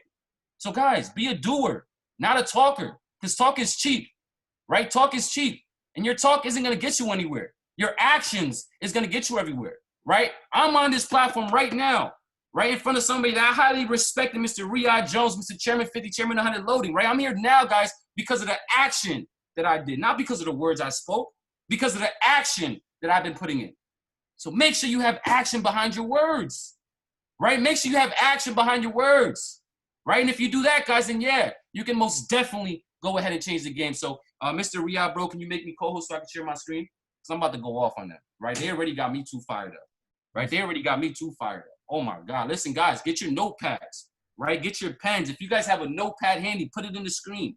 Put it in the camera so I can see who's serious. I see you, Cynthia. There you go, right? Who else? Okay, Raymond, Jimmy, Nia, I see you, right? Who else? O'Shane, Ariel, right? Sharice and Saki, I see you. Kadeen, how are you doing? I see you, right? That's what it's about. Nye, how are you doing, sis? What's good? Yeah, IML Drummond, I see you. Yeah, wave that notepad with pride, because that notepad is going to get you to the money, right? All these notes, guys, that you're about to take is what's going to get you guys to the money, right? That's why we all came here for, right? We all joined this platform to get to the money, right? But if you're not taking notes, you're never going to remember all the sauce that's going to get you there. So make sure you guys are taking notes, right? The note takers are the money makers for a reason, guys, right? I guarantee you every single person that's on this call today, they have notebooks full of notes, right? They have notebooks full of trainings, notebooks full of sessions and things. I mean, the first person that was just speaking, guys, she showed you guys literally all the way back from 2017 of her actual setups, of her screenshots that she took from 2017. That was 3 years ago. And she still has full documentation of that. That's why she's seeing the results she's seeing today.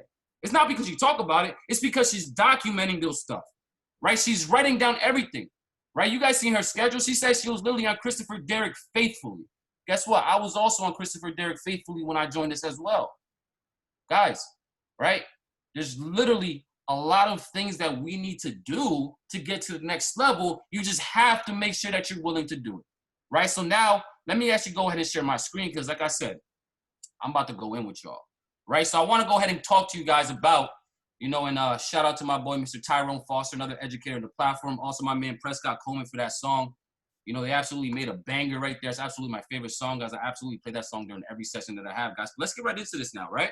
So when I look for a setup, guys, there's certain things that I look for, right? There's certain things, guys, because when it comes to trading, you have to be structured, right? You have to be disciplined, right? If you're out here trying to just trade on a limb, right? Trying to just take, you know, press buy and sell and hope that the trade plays out in your favor, you're playing yourself, right? You're never going to have consistency like that, guys. You have to be able to be disciplined, have structure, right? Once you create that structure and you trust the process, then eventually the results are going to follow, right? Because one thing that you guys have to understand is that trading is like learning how to speak an entirely new language, right? If I told you guys, right, to speak Chinese, learn how to speak Chinese, do you think you're going to learn how to speak Chinese in a week? Do you think you're going to learn how to speak Chinese in a month? Like, be realistic. Do you really think you're going to learn how to be fluent in Chinese in 6 months? It's not happening, guys, right? Another way that I like to compare this journey of Forex is think about it as you being a newborn, right? Anybody under a year of learning this, you're still a newborn. You're still only 1 year old. 1-year-olds can't wipe their butt yet. 1-year-olds can barely talk, right? Some 1-year-olds can, yeah, they might be able to walk already, but then there's other 1-year-olds that still are barely crawling, right? You're still a toddler at the end of the game, guys, right? And I'm saying this to really put things into perspective, right? Because so many people come into this game and they want to become millionaires overnight. Guys, you have to understand something, right? The sooner that you realize that an overnight success had years and years of work behind it before they were known as an overnight success, that's when you're really going to understand how hard it is to actually master this, right? Because overnight success don't really happen overnight. It might seem it on the surface, guys, but there's years and years and years of hard work put behind that.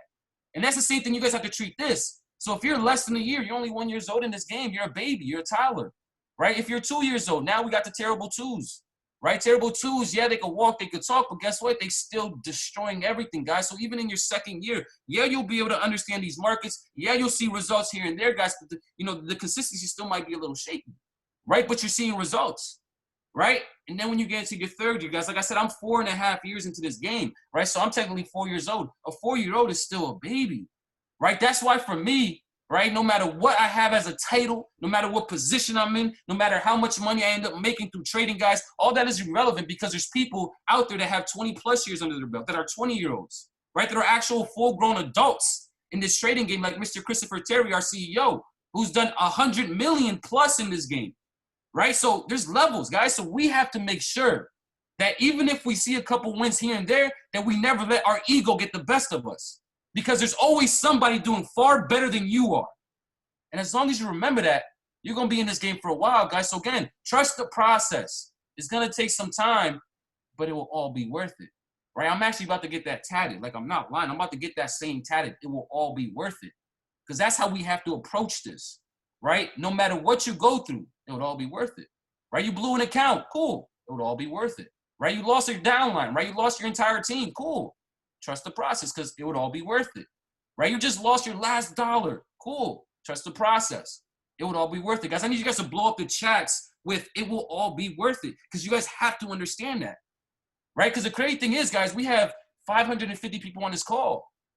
And a lot of people are going to completely forget about that saying. It would all be worth it, right? Because when times get tough, they're going to fold. When times get tough, they're going to quit. They're going to give up. And that's their fault, right? And just like how DJ Khaled says, we're sorry for your loss if you give up. Why? Because this thing is changing the game, and it's not going to go anywhere. And we're going to continue impacting the masses, guys, on a bigger scale. So enough of the rant.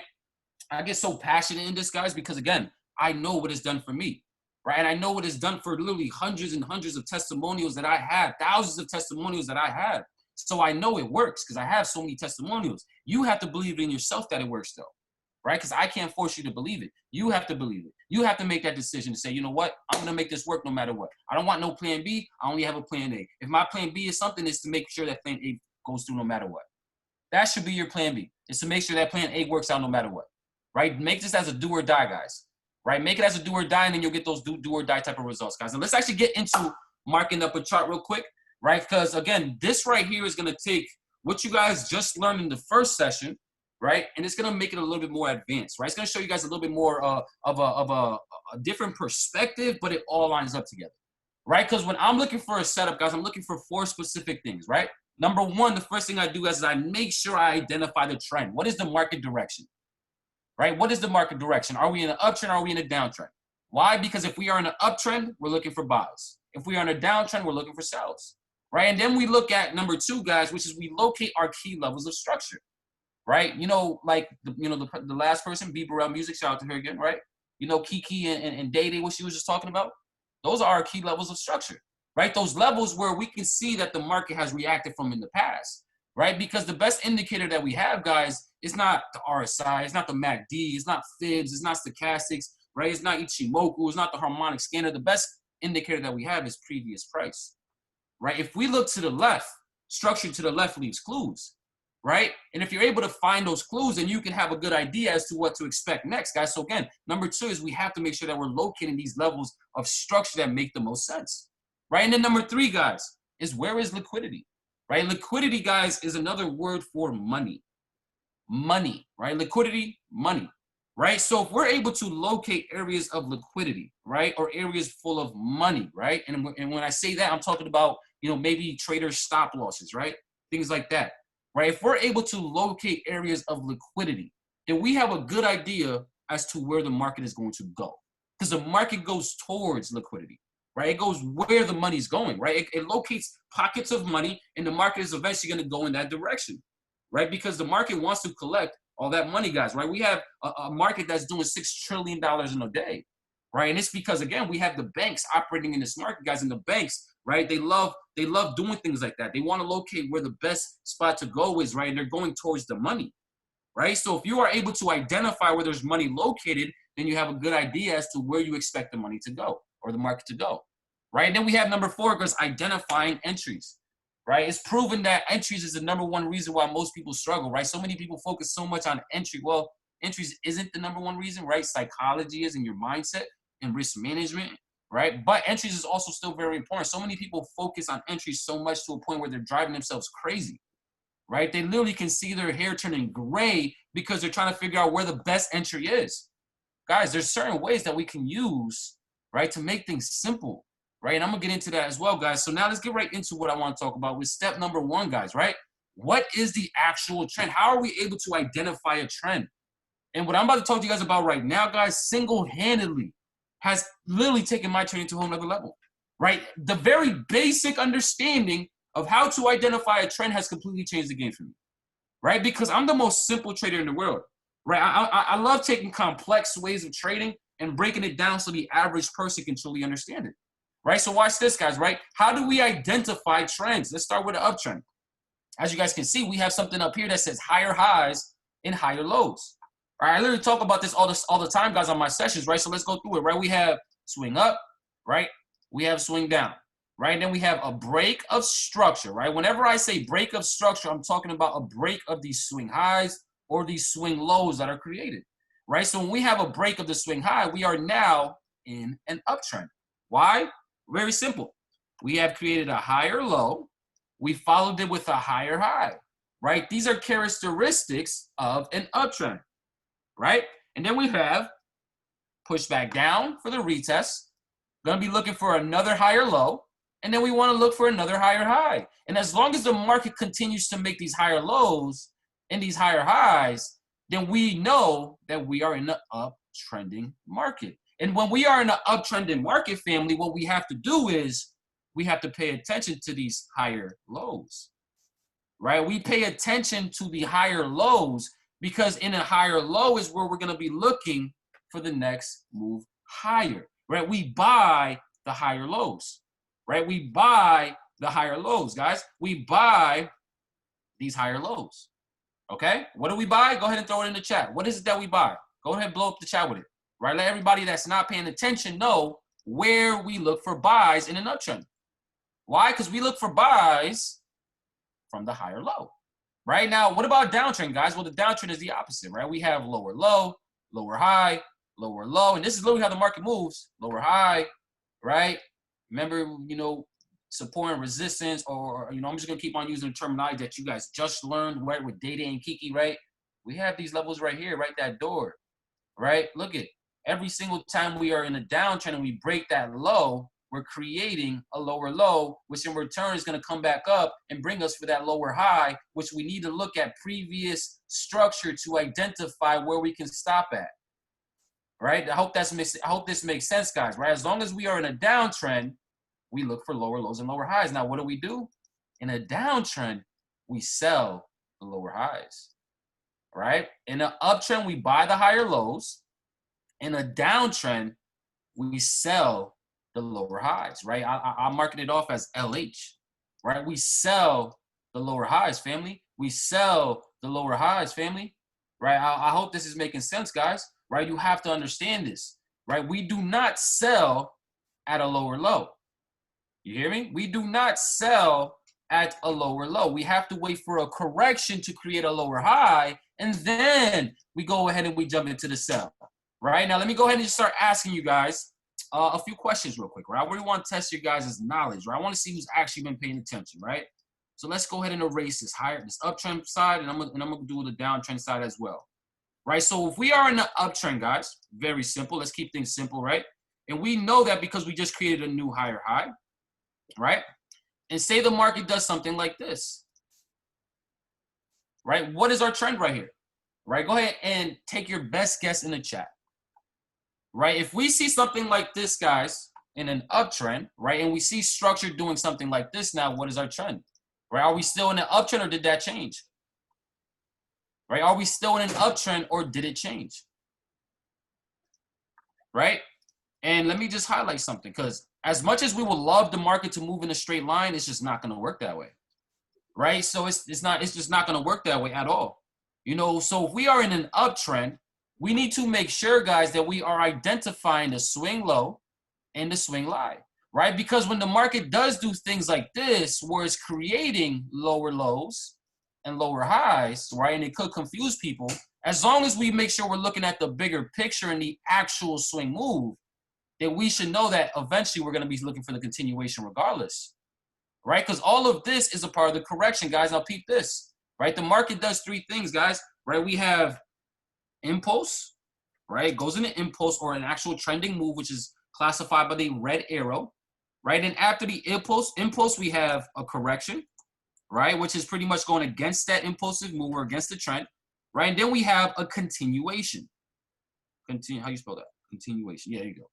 Right? And then we have a continuation, right? Impulse, correction, continuation, right? And we repeat that process until the market eventually shifts, right? Until the market eventually shifts, guys. Let me go ahead and just erase a bunch of this stuff over here on the downside, right? It's the same thing, guys, for the seller's side, right? We cannot lose sight of the last swing move.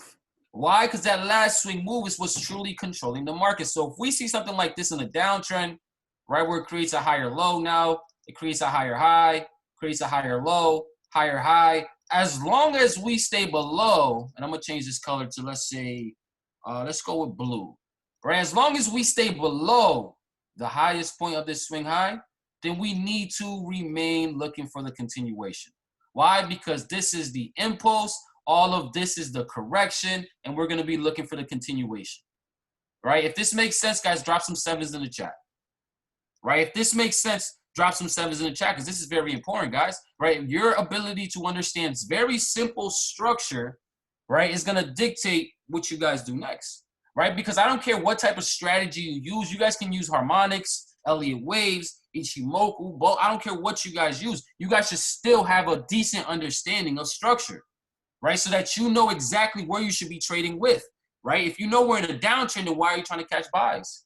Right, especially if you're newer. Now, I'm not saying you can't catch counter trend moves, right? Because you can catch counter trend moves, but if you are brand new to this business, then no, you're going to have a much higher accuracy rate staying with the trend, right? Staying with the trend, guys. So make sure that we understand this, right? Because this is very, very, very, very important right here, right? Now, let me go ahead and just ask you guys another question, right? Let me go ahead and erase this whole thing, right? So say we have something like this, right? Trending market.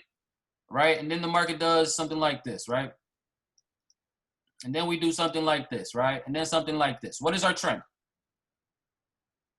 What is our trend here, guys? Are we in an uptrend or are we in a downtrend based off what you guys see? Remember, this is simple, right? This is simple. Let's see, the trend is your friend. Yeah, it is, right? The trend is your friend. But guess what, right? Guess what? Momentum is family, right? So it's important to identify the trend, but we also have to be able to identify momentum as well, guys. And that's something I'm going to talk about in a few, right? But yeah, the trend is your friend, but momentum is your family. Why? Because momentum can help you identify when a shift in trend is going to occur before structure is even broken, guys. Now, that's a little bit more advanced, but I'll get into that in a few. I got you guys, right? But this right here, guys, for this example, we are in a downtrend. Down. Why? Because our last significant swing move was here to here, right? So everything that occurred in between here to here is technically all a part of the correction, right? And we need to anticipate the move higher. But once this level right here breaks, this level of structure gets broken, now we can be like, okay, you know what? Structure is broke. Now we're going to have to go ahead and start looking for a shift in trend.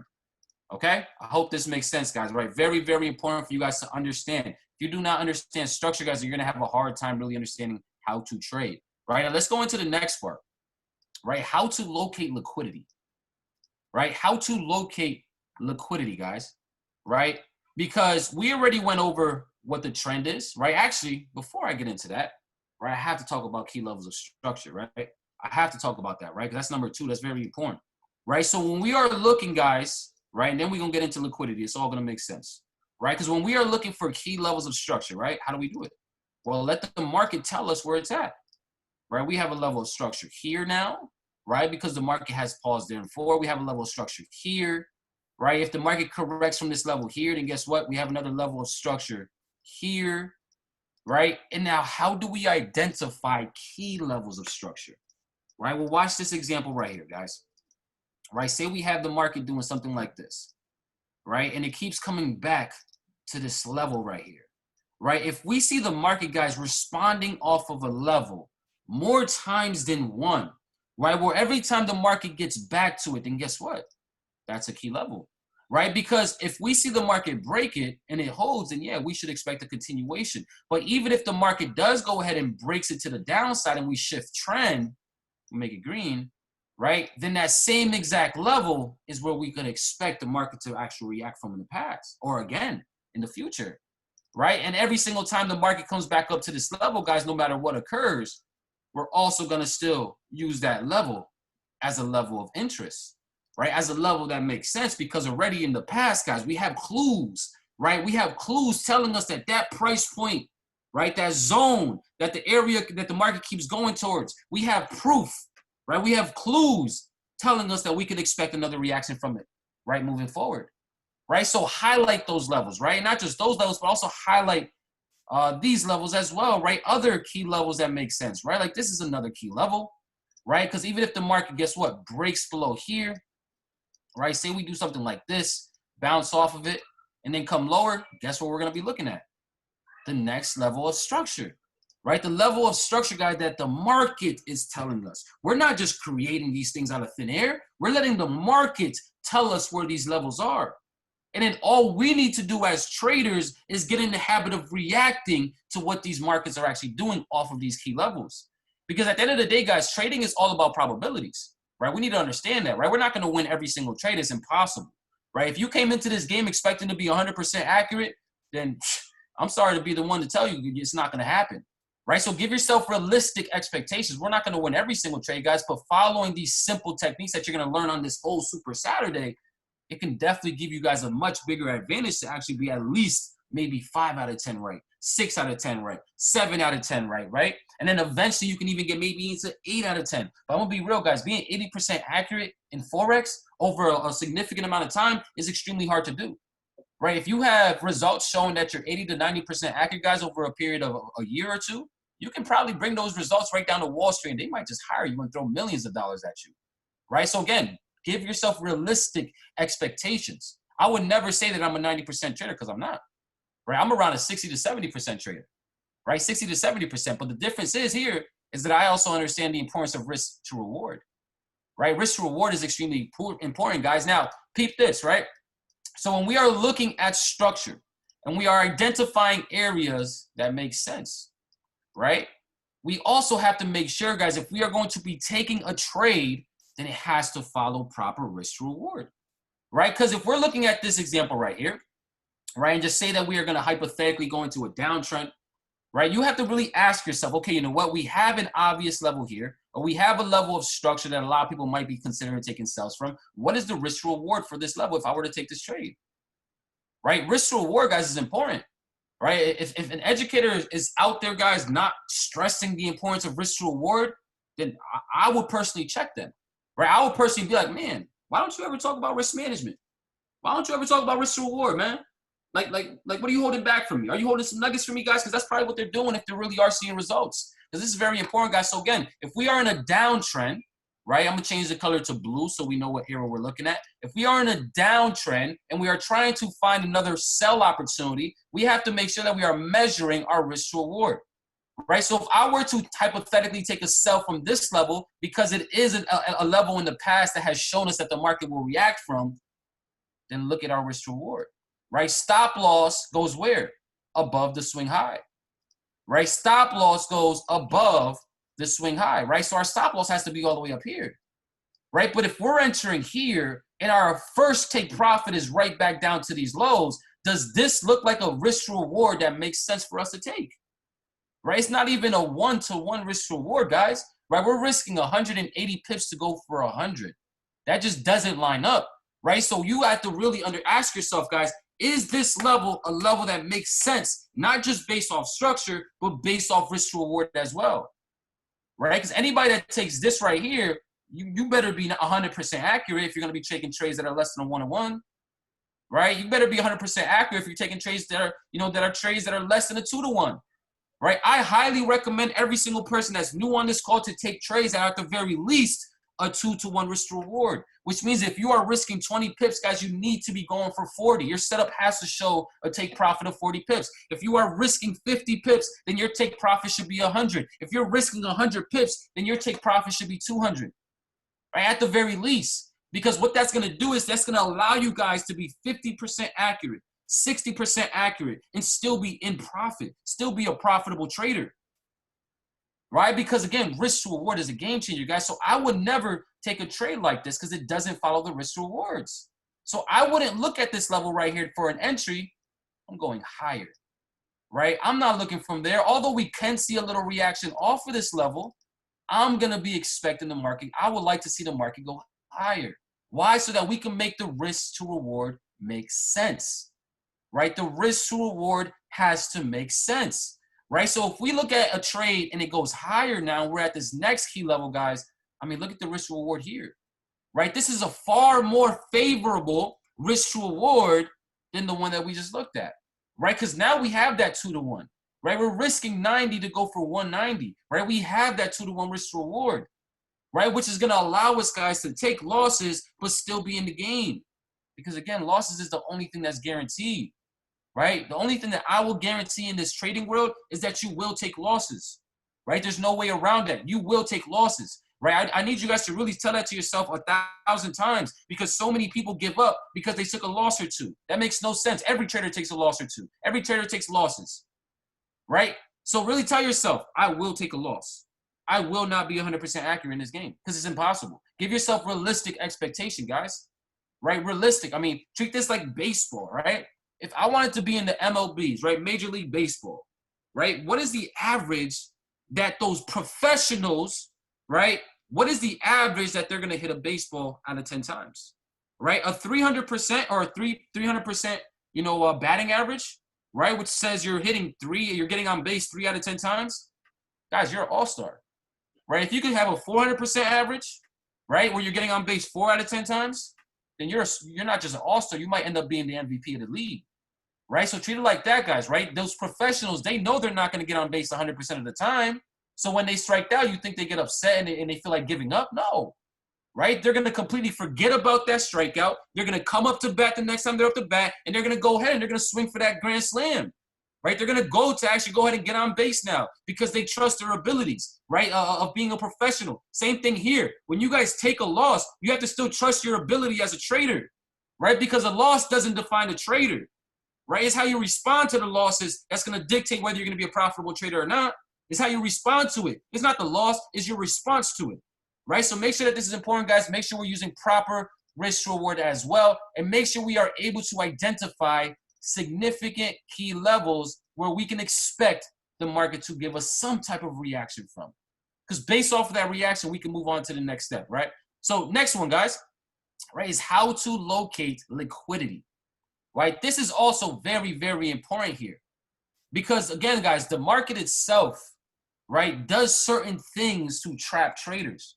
Right now, I hate to be the one to say it, but I'm gonna be real with y'all, right? And in a market that does 6 trillion, if you think that this market is not manipulated in a sense, and you're tripping, right? You are absolutely tripping, right? Again, the banks are rarely gonna take losses, guys, right? And who can actually move these markets? We don't have enough money. If every single person on this call, all 500 of us, right, entered 10 standards, it still wouldn't even move this market at all.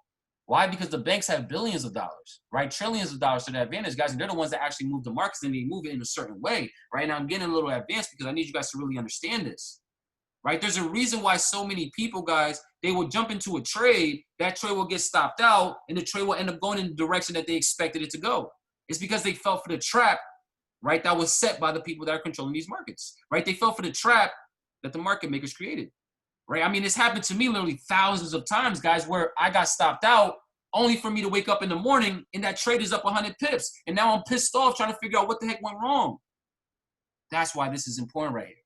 Why? Because a lot of the techniques that we are taught, right, those are the same techniques that get manipulated, right? The same exact ones, guys. Now, it's very important to understand what I'm about to talk to you guys about right now. Very important. Because if you guys can comprehend this concept that I'm about to talk about, it's going to be a game changer. Now, I'm not going to expect you guys to get it right away because it is going to take some time to really get this, guys. But again, a very basic understanding of this, guys, can easily change the game as well. Right? So now, how do we locate areas of liquidity, guys? Well, I want you guys to look at up here, right? The dollar signs shows us examples of where liquidity could be positioned at, right? And the way you guys will look at it, right? We locate liquidity above structures, market structure patterns like double tops and double bottoms, right? We locate liquidity above triple tops and triple bottoms, right? We locate liquidity, guys, in areas where the market, right, was literally just the buyers and the sellers were trying to figure out who was going to take control, right? Consolidated markets, right? We locate liquidity, guys, above consolidation and below consolidation because think about it, right? In periods of consolidation, where the market is either creating these patterns, right, or it's just going sideways. Think about how many trades are actually being placed during that period, right? When the market is going sideways, that's when a lot of people start to jump into positions, right? So that's when orders, money, liquidity starts to get built up, right? So here's a couple examples, guys, just to show y'all, right? Now, let me go ahead and I want to erase this so I can really show you guys how it's done. Like I said, this is a game changer right here, guys, right? So when we are looking for, say we are in an uptrend, we're looking at this example right here, okay? And let me just go ahead and just draw one last thing real quick, right? Let me just go ahead and do this, bam, all right? So say we are in an uptrend, and we are in an uptrend, why? Because we broke previous level of structure, right? We broke this last higher high. So we have higher high, higher low, and now the market is just going sideways, right? And we have created, what is this pattern called right here? Right, go ahead and answer it in the chat if you know. Right, what is this pattern called right here? Right, we have something that's called a double top or a double bottom, I mean, right? Double bottom for the uptrend. Right, now this is the thing, guys. There's nothing wrong with trading double bottoms and double tops, but understand that you should be looking for these double tops and these double bottoms in certain areas so you don't get trapped out. Why? Because since this double bottom, guys, was formed before we came back and retested previous structure, right? Before we came back and retested previous structure, we have to be able to differentiate, guys, whether that's a trap or not, right? Because every single time this market gives us an impulse, we should always expect it to come back to retest previous levels of structure, right? We should always expect the market to come back and retest the zone, right? So if you guys see a double bottom created before it comes back to that level that was broken, right, with the push up, then you have to understand, guys, that that is now an area of liquidity, right? There is a lot of money below these double bottoms right here. A lot of money. Why? Because think about it. Everybody that sees a double bottom or a level of structure, they have been taught to do something. Whoa, why is it so big? Right? They have been taught, guys, to buy off of these double bottoms, which I'm not saying it's wrong, but if you're going to do it, you have to make sure you have the correct stop loss, right? So if we have something like this, why is it so big? Give me 1 second. Let me fix this tool real quick. Right? So if we see stuff like this double bottom, guys, and we know that there's potential liquidity below it, right? Now we can at least anticipate something that makes sense for us. Right? So say we have something like this, right? Most people, they're probably going to enter their trades. You know, they'll have their take profits somewhere in la land, right? They'll have their stop loss, guys. And again, I'm just talking based on what the average newest trader does, right? They come into this, they have their targets, you know, somewhere, like I said, in la land, right? Hoping that it gets there. And they'll put their stop loss directly below these lows, right? They're not going to put it in the correct spot. Where did I say we need our stop losses to be, family? Right? Where should our stop loss go? Right? Should it go under the, let's say, the A point, or should it go under the B point? Right? Where should our stop loss go if we are taking this buy based off of this double bottom? Right? And should we put our stop loss below the A, or should we put our stop loss below B? Go ahead and blow up the chats. Let's see. A, B. Right? I see a bunch of A's. I see a few B's. Right? And anybody that's saying B, you're gonna fall for the trap. Right? I'm being real with y'all, right? Anybody that's saying B, you falling for the trap, right? You falling into this level of liquidity, guys, that the market makers are setting for you guys, right? That the banks are creating for you guys, right? We don't put our stop loss directly below where we entered at. No. Why? Because the market can still go ahead and drop and still give us that impulse move to the upside, guys. Why? Because our trending move is this push up. Our stop loss needs to go below the A, not below the B, right? You're getting trapped out if you're doing that. Right? And that's the thing. Most people are taught this way, right? And most people are going to have such a tight stop loss for multiple reasons, right? A few of them being fear of loss, right? Because they don't want to lose. And if they do take a loss, they want to have a very minimal loss, right? There's a saying, guys, that I just cannot stand, right? That people say, like, man, I'd rather have a tight stop, man, because if I want to lose quick. Yeah. And every single time you're losing and the trade goes in that same direction you expected, now how you feel, right? I don't believe in that, guys. I believe in giving the market breathing room. I believe in putting the stop loss in a position to where if it gets hit, it's going to be a complete change of trend anyways, right? If we put the stop loss at the B, then guess what? You can get stopped out and it can still go higher.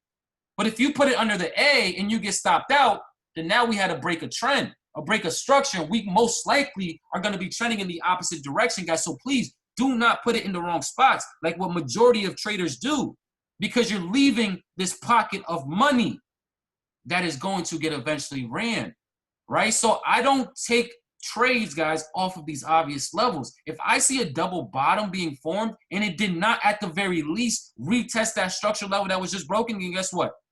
I'm expecting the market to go ahead and run that level. Bam, right? Go ahead and collect all those stop losses from people that fell for the trap, and then guess what's going to happen? Then it's going to go ahead and go in the direction that we expected. Like I said, guys, there's a reason why so many of us enter positions, we get our stop losses hit, and it still goes in the same direction. It's because we're falling for those traps, right? These traps happen all the time. Literally, this is literally how the market runs, guys, right? Same thing here, right? Say we have this, you know, this little flag pattern, right? Flag pattern is a nice little obvious pattern that I absolutely love, right? Guess what? We coming back to structure now, right? A lot of people, when they see this, same exact scenario, set up a buy, right? Why does it keep having such a huge thing, right? Set up a buy right here, right? Stop loss is where? Let me go ahead and do this, right? Stop loss is where? Stop loss is directly below where they just entered from, because they're scared, right? Because they're greedy, because they're over leveraging, right? They'd rather have a 5-pip stop loss because they're throwing a standard on a $100 account instead of having an actual 0.01 and putting their stop losses in the correct spot so the trade can actually do what it's supposed to do. Guys, there's reasons why people have these stop losses in the wrong spot. Most of the time, like I said, it's fear, right? It's because they're over leveraged, because they're greedy, right? And as long as you do that, I mean, again, the market maker is going to continue to have a field day with you, right? They're going to continue taking that money. Why? Because you're setting up for it. Like, you're doing things that you know you should not be doing, but yet you're expecting different results. That's the definition of insanity, right? If you continue to do the same exact thing, guys, but yet you're expecting different results, that's the definition of insanity, right? So we have to, again, really analyze exactly what we're doing, figure out the next best case scenario, right? Or at least reanalyze everything and make it make sense, right? So for this example here, guys, what about this, right? Again, most people, I'm just being real here. Trust me, I was one of them. They take an entry off of here because they now see after this flag a nice little double bottom. You know, they also see a nice little breakage structure right here. They're like, oh man, this is lit, right? If your stop loss is here, guys, then again, you can still go ahead and get stopped out. Yes, we're at previous levels of structure, but remember what I said, right? We need to be able to identify, we need to be able to understand, guys, that the market has all of this move that it can still correct and still go higher, right? That's why for me, guys, at the very least, I want them to come and retest previous structure. But I also understand that there's also still a lot more ways to go that it could still drop if it truly wanted to. So me putting a stop loss directly below my entry just doesn't make sense. We still have to make sure we have the proper stop loss, which will go below this swing low here, right? So even if the market does go ahead and drop lower from this obvious level, we're still safe, right? We're still safe, guys. Again, we can't expect for our trades to go in our direction, or we can't expect guys to have trades that are going to be no drawdown every single time that we happens, right? Yes, there are other techniques, guys, and when I get into the entries, there's going to be ways to get those crazy entries, right? Wick entries where there's really no drawdown, but we also can't expect that every single trade that we take is going to be in that way, because it's not, right? There's going to be trades where you enter and you're in drawdown for a little bit. It is what it is. If you trust your process and you know how to trade and you trust the ability to read these charts, guys, then you should not be scared about a little bit of drawdown, right? I'm not worried about no drawdown. What do I care about drawdown? Why? Because I know I have my stop loss in the correct spot. I know I identified the trend correctly. I know everything makes sense, right? So I'm just going to let that play out. You have to set it and forget it when you are trading, guys, right? So again, pocket of money below these lows. If that pocket of money gets big enough, guess what?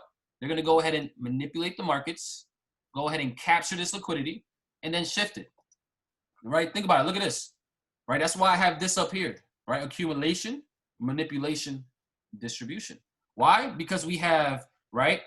We have accumulation, which is when it's going sideways. It's accumulating orders, right? The market is building up a ton of orders, right? We have manipulation, which is when it goes ahead and collects liquidity, right? And then we actually have the next move, distribution. Right now, there are other ways to do things, guys, but I'm not even gonna get on that in this session, right? Because I'll be on here for the next 3 hours if I had to, right? But listen, very simple. Accumulation. Think about what's gonna happen next. They're gonna manipulate the markets and then they'll shift it, right? And the thing is, guys, this is no different than what the person, B. Burrell was talking about in the beginning, right? It's still support and resistance and still knowing how to identify the trend. If you know how to identify the trend, then you're good. All this is doing is making it more advanced, showing you guys a little bit more exactly why the market does what it does and why you guys could have potentially been taking losses, right? But yet the trade was still going in the direction that was expected, right? This is that sauce here, guys. So this is in an uptrend, very, very important. I mean, the same exact thing, guys, is in a downtrend as well, right? The market usually does a lot of things the same, guys. And it's up to us to be able to identify the traps that these markets are creating. And if we understand how to avoid those traps, or at the very least, we know exactly where to put our stop loss, guys, we will be in great shape, right? And again, same thing for downtrend, double top, market spikes up higher, collects liquidity, and then shifts, right? Same thing here, right? Came back here, we had another little double top. We know we're in a downtrend.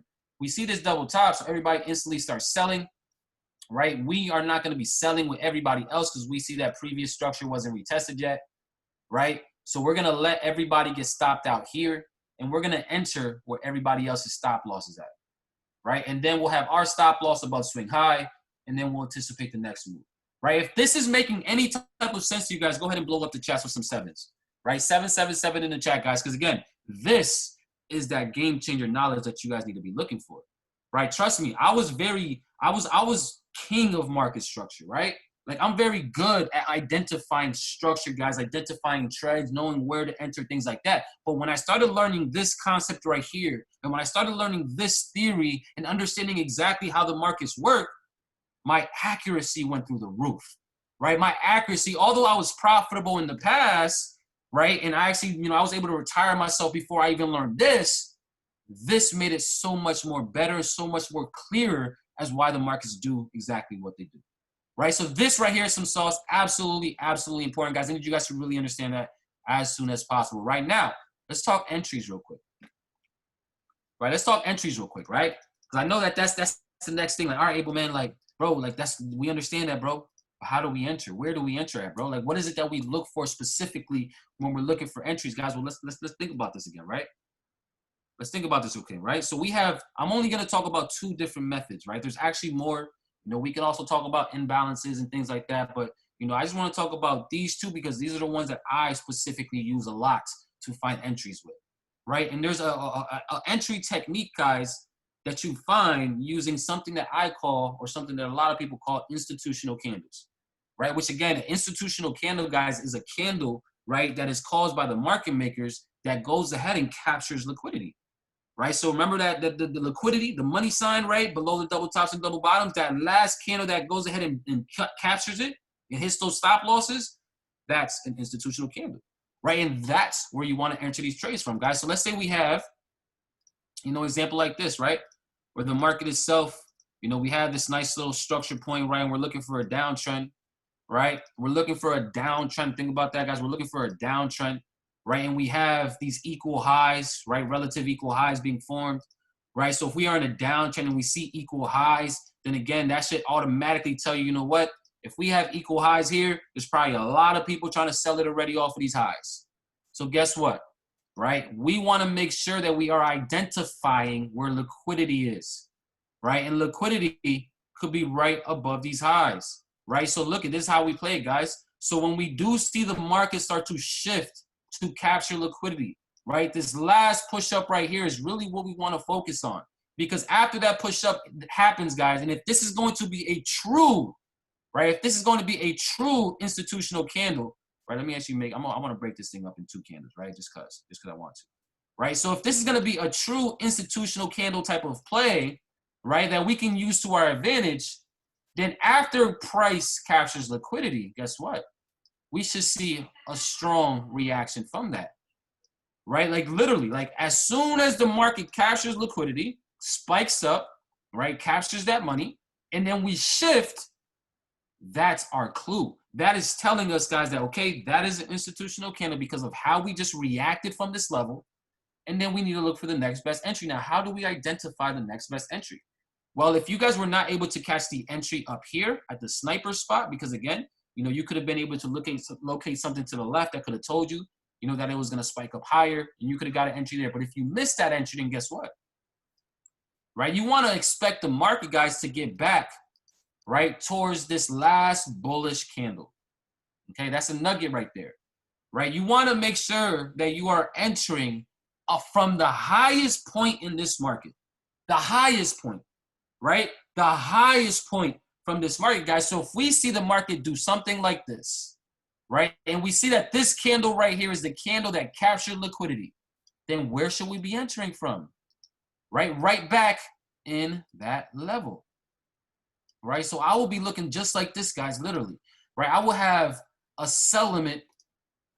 I'm tired of that damn tool. That tool is getting me mad, right? But I'm using a sell limit, right up in this zone, or you can market execution in as well. You know, if you like to do market execution, you know, I prefer sell limits and buy limits, limit orders, because it's going to get us in exactly where we want to, right? Like literally, it's going to get us in exactly where we want to, right? So we can expect the market to do something like this, right? And then eventually, typically when we get back to retest this last candle, guys, since that is the candle that captured all the liquidity, guess what?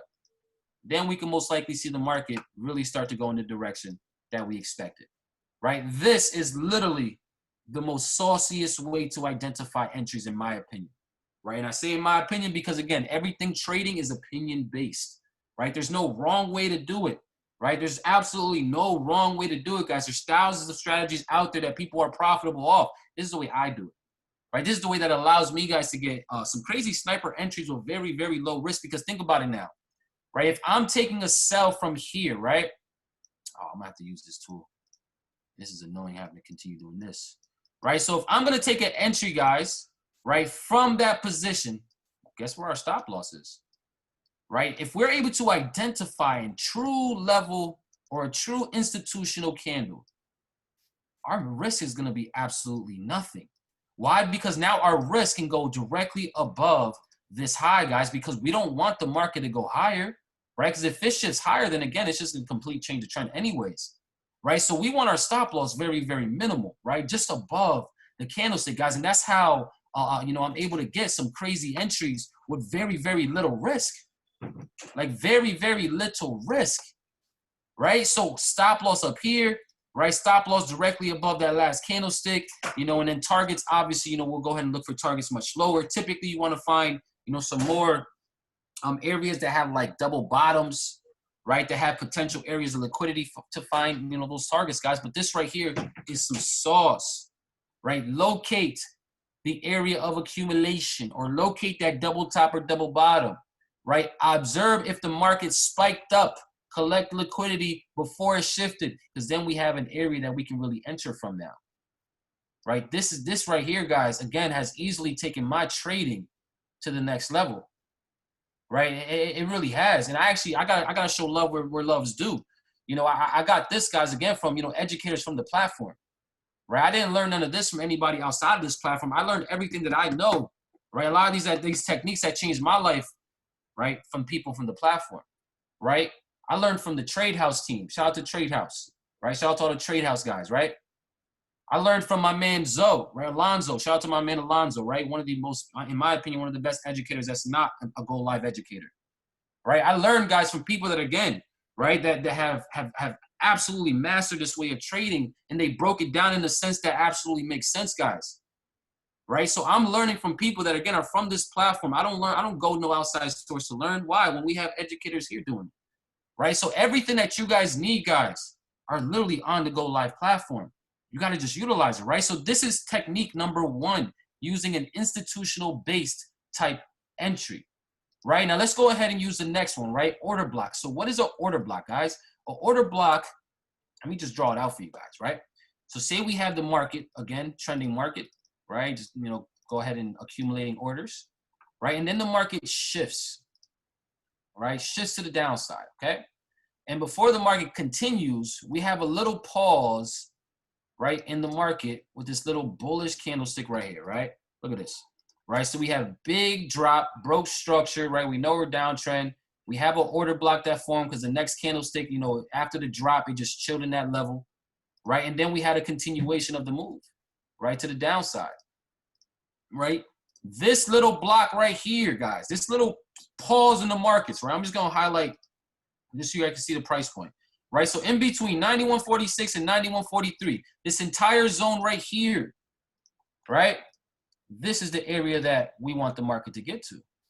Or this is the area that we call an order block, right? This is an order block, right? I like to just tell you guys to, again, think of an order block like this, guys, right? If the market dropped aggressively and then just chilled in this range for a little bit period of time, think about it, right? That means that the buyers and the sellers were trying to fight for control right here, right? No matter how long it was, right? They were trying to fight for control, and then eventually the sellers just overtook it, right? So how do we play these guys, right? How do we play these order blocks for entries? Well, very simple, right? Since this market right here, guys, is probably an area that there was a ton of accumulation, right? A ton of orders being, accumulated, right? Then, yeah, we can expect the market, guys, to come back to this zone. Let me see, right? Come back up into this level, right? And typically, we will see the markets go ahead and start to reject from this zone,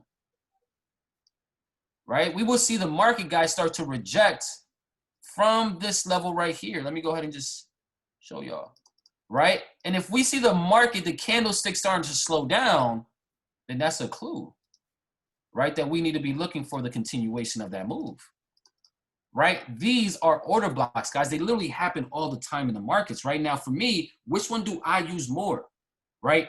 I absolutely love looking for these types of setups over here with the institutional candle-based entries. I love it, right? Because you can get the absolute best entries possible, risking absolutely nothing, right? But I also take advantage of order blocks, guys, if I see them, right? Order blocks, you can get some nasty rejections from that can really go ahead and play out tremendously. Absolutely tremendously, guys. So let me actually just show you guys an example of that, that just happened with gold, right? Look at gold, guys, right? So now we're at a live chart, right? This is literally a live chart, with gold, right? So first things first, what is the trend? Uptrend. Why? Because we created higher highs, higher lows, higher highs, higher lows, higher highs, right? So we know we are in an uptrend. Right now, before we seen the market spike down, think about it, right? In an uptrend, what is the market doing here? Right? It started doing this form of accumulation, right? It started going sideways, started accumulating orders, right? This thing was here, guys, for damn near a whole day and a half, right? Just chilling.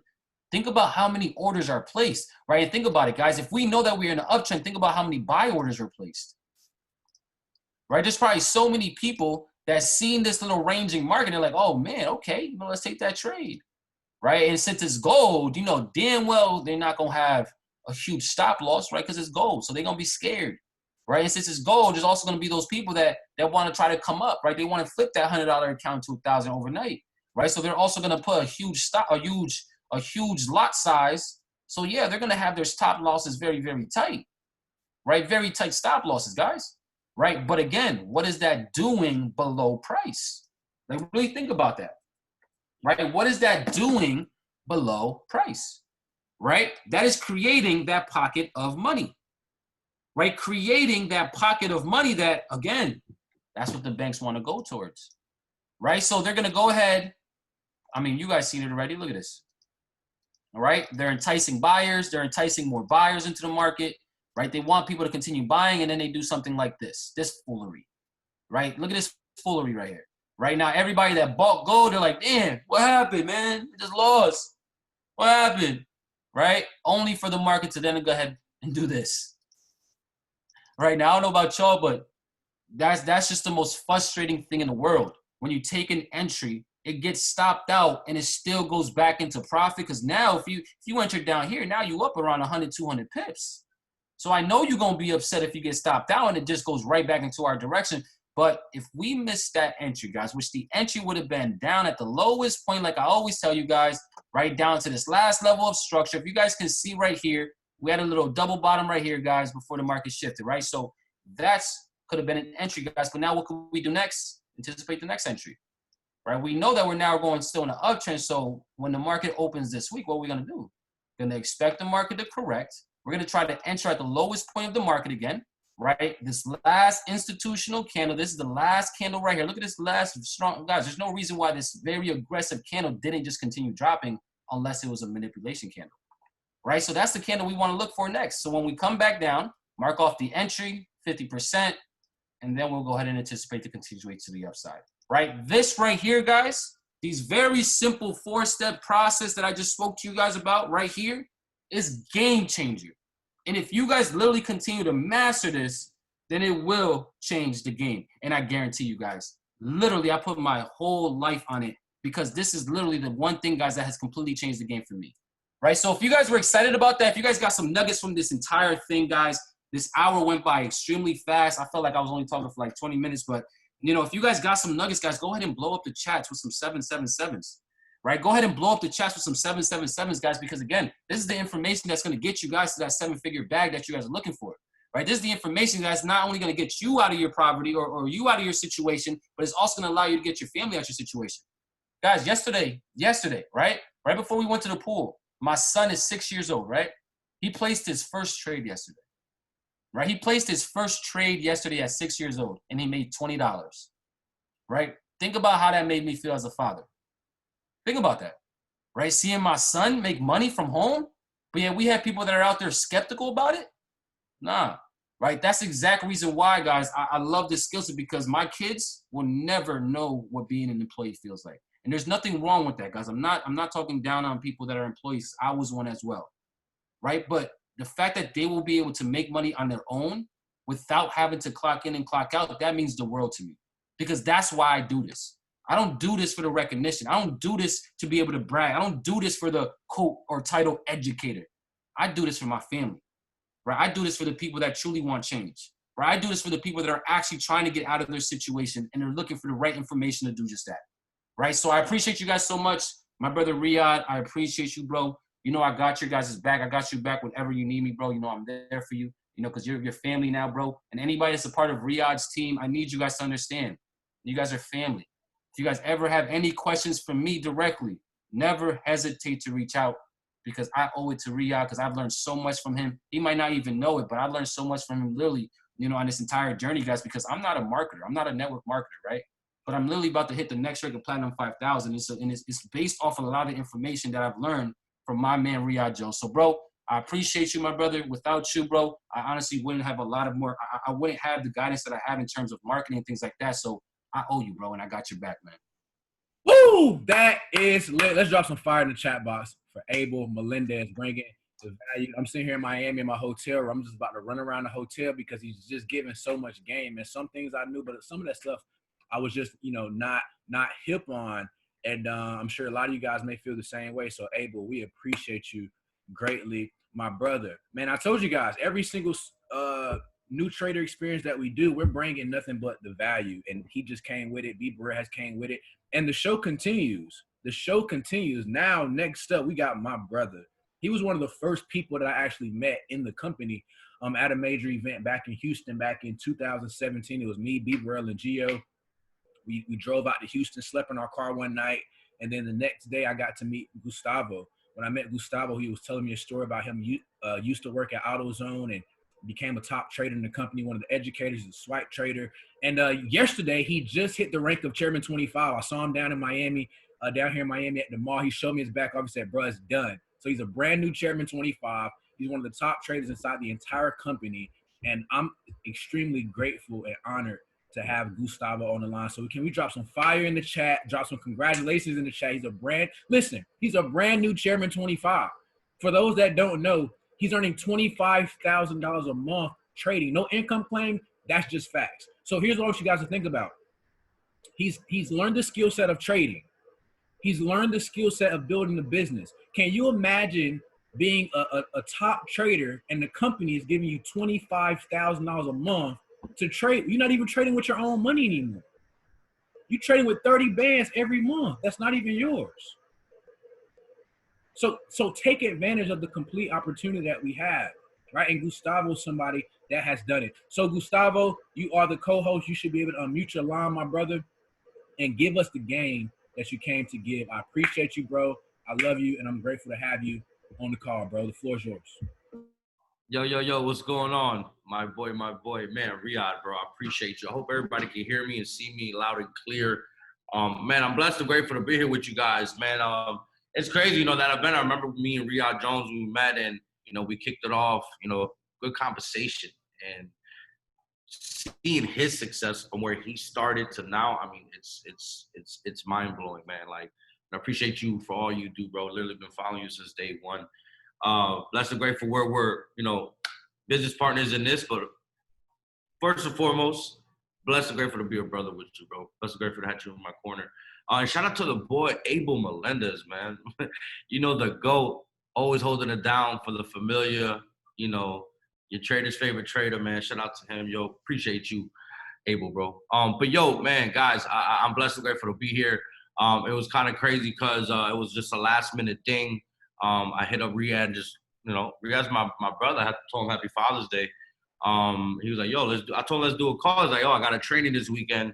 I was like, say no more. Just send me the flyer and let's get it done. And so we're here today. So guys, I'm blessed and grateful to be here with y'all. I was taking, a few key notes from my man, Abel. I hope you guys were taking notes because I don't know if y'all know, like when I met Abel wasn't making no money trading.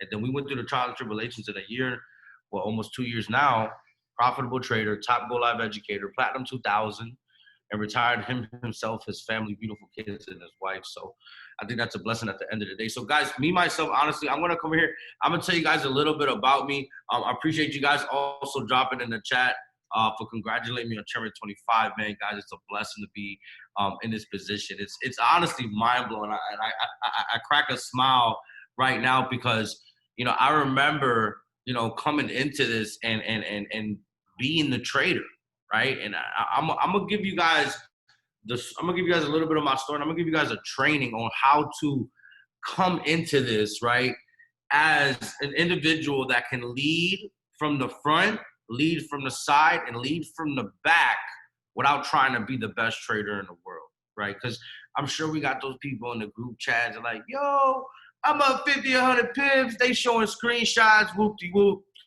He's the only lit one, but nobody else in the chat is lit, right? So I'm going to show you guys how to not only make yourself lit on the charts, but duplicate that, because duplication is where it's at the end of the day. You can't be the only individual in the chat catching pips, making money, making withdrawals. If you're the only one in the chat doing that, that's no, shame on you, right? So I'm going to kick it off, man. I appreciate you guys once again. I see my boy, Mr. Millionaire McCoy on here, bro. Shout out to you, my brother. Appreciate you reaching out to me the other day as well. But guys, you know, my thing, you know, my whole outlook on this concept is, you know, what we're doing is phenomenal. It's revolutionary. It's never been done. It's never been heard before. And you guys, you know, understand, you're under the umbrella of this company that has so many different types of resources where you yourself as an individual, right, can really tap in and learn on multiple different industries. As you guys already know, trading, Forex, cryptocurrency, you know, even high frequency. I mean, the list goes on. But guys, you know, like I said, my name is Gustavo Alaniz. I'm 25 years old, born and raised in New Orleans, Louisiana. And, you know, thing with me, I dropped out of high school at age 18, right? I just hate being told what to do, how to do it. And dropping out of high school at age 18, you know, it was hard to get a job, let alone, you know, make money. And, you know, like I said, I hate being told what to do and how to do it. And going through multiple jobs, I couldn't keep a job longer than 30 days. And, you know, job after job after job, I was stuck in a rat race. And I knew while being stuck in a rat race, I was just literally just wasting, in a sense, not my time, but my energy working for somebody else when I could have been putting that time and energy working for myself. So as an individual, for me, you know, from down south, I'm just an average kid with above average dreams, right? Average kid with above average dreams. I was broke, busted, and disgusted about almost 5 years ago. And I took one of the biggest leaps of faith ever that has led me to where I'm at today. So, you know, thing with me, guys, I heard about trading with no resources. I heard about trading with no IM, no anything. I heard about trading just about Forex. Oh, Forex this, Forex that, right? Went to Google, I went through YouTube, and I was learning and learning and learning. I did it all on my own, and I invested in some courses and this person and that mentor and this trader and that trader. I networked. I got to know this guy, that guy, and pretty much I learned from so many different types of people, and I put it into my own little mix. And guys, I came into IM hitting the ground running because I was already trading, right? So understand, you could do what I do as well. You could do exactly what I'm already doing and what I've done. But understand this is that, you know, when you're trading, right, it puts a lot of stress, a lot of energy. Like, I know people that have been stressing out for the past maybe 30, 60 days trying to flip a $100 account. Like, look, I came into this, right, making good money. Money was great. You know, I had a group chat with maybe less than 50, 70 people. And I was sending out trades, and it was cool, doing webinars, right? And the thing with me was, as I came into IM being successful in trading, I became the person that my team really depended on. You see, I knew how to trade, and I had the advantage, right? How many of you guys on this, drop an 8 in the chat if you really trade? Drop an 8 in the chat if you really trade. Because like, y'all want to know how to go chairman while trading. And some of y'all guys like, oh, no, I got to learn trading before I go chairman. I got to learn this before I do that. Look, let me tell you this. With the way I looked at this business, it was like, okay, people join the trader because people want to learn how to what? How to trade. Now, this company provides 6 and 7, 8-figure traders, some even 9-figure traders that are consistently trading, that have done it before, still doing it, but are also documented and proven to be that consistent trader. You see, it's crazy the fact that there's individuals in this company that are even traded that have made more money than me in trading. I'm talking with no pride and no ego right now. There's a trader out there that's making more money than me right now, believe it or not. There's a trader outworking you right now that's doing more than you on the charts right now. He's making your earnings, your withdrawals look like peanuts. Same with me. I'm being real. Everybody's laughing. I'm being real. Because this is the thing. we all know it's the biggest financial market in the world. So I ask people this: how much of the piece of the pie do you really actually want out of this? Like, how much of the piece of the pie do you want? This is the thing. Do y'all want to trade to look cute and look cool, or do you want to trade to make money and you can buy yourself the things you want and take care of your people? Because last time I checked, when I started in this, there's individuals that really got to put food on the table, that really got to provide for their family, that they're the man, they're the woman of the house, right? So as I came into IM, nobody knew who Gustavo was. Nobody knew what Wealthy Pips. And what happened was I became a swipe trader. Right? I became a swipe trader, started sending out trades. Right? I'm gonna bust up my charts here real quick for a second. Right? I got on swipe trades and started sending out trades. If you're on this call right now and you've taken some of my swipe trades, drop a 555 in the chat for me right now. Maybe some of y'all have. So this is back in 2017. I say 2017. Okay. A P2K, right? I'm already like not even barely 4, 5, 6 months in. I'm a P2K, right? I'm a swipe trader now. I got a team of 100 plus, and I'm trading. And as I'm trading, I got to build the business. I got to prospect. I got to talk to people. I got to market myself. I got to post. I got to do IPAs, income producing activities, right? The way I dumbed it down, right? Cause I'm gonna start typing here. This is my boy Riyad. I'm really about to go in for y'all today. The way I dumbed it down, right? And how I got organized to the point where I can build and trade, right? Is that I had to set a game plan. I had to have a set schedule.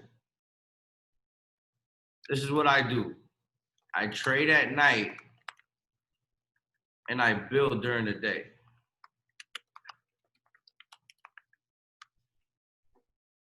Right? Trade at night and build during the day. Now, as you trade, what is the set game plan you should have when you trade? I'm gonna give you a game plan right now. All right. Number one, when it comes to trading, right? Your set game plan. All right. Understand that you need to know what you are trading.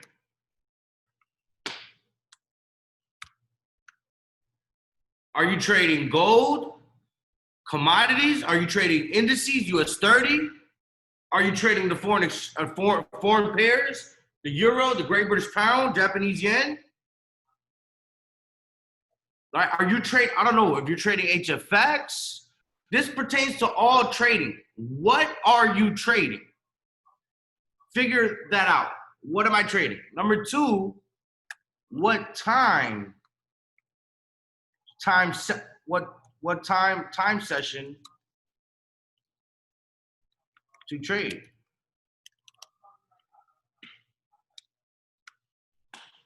Okay? What session are you gonna trade? You're gonna trade New York session or you're gonna trade London session? I'm gonna be real with you. If you've been trading all day, every day, throughout the day, you're not gonna be successful in trading.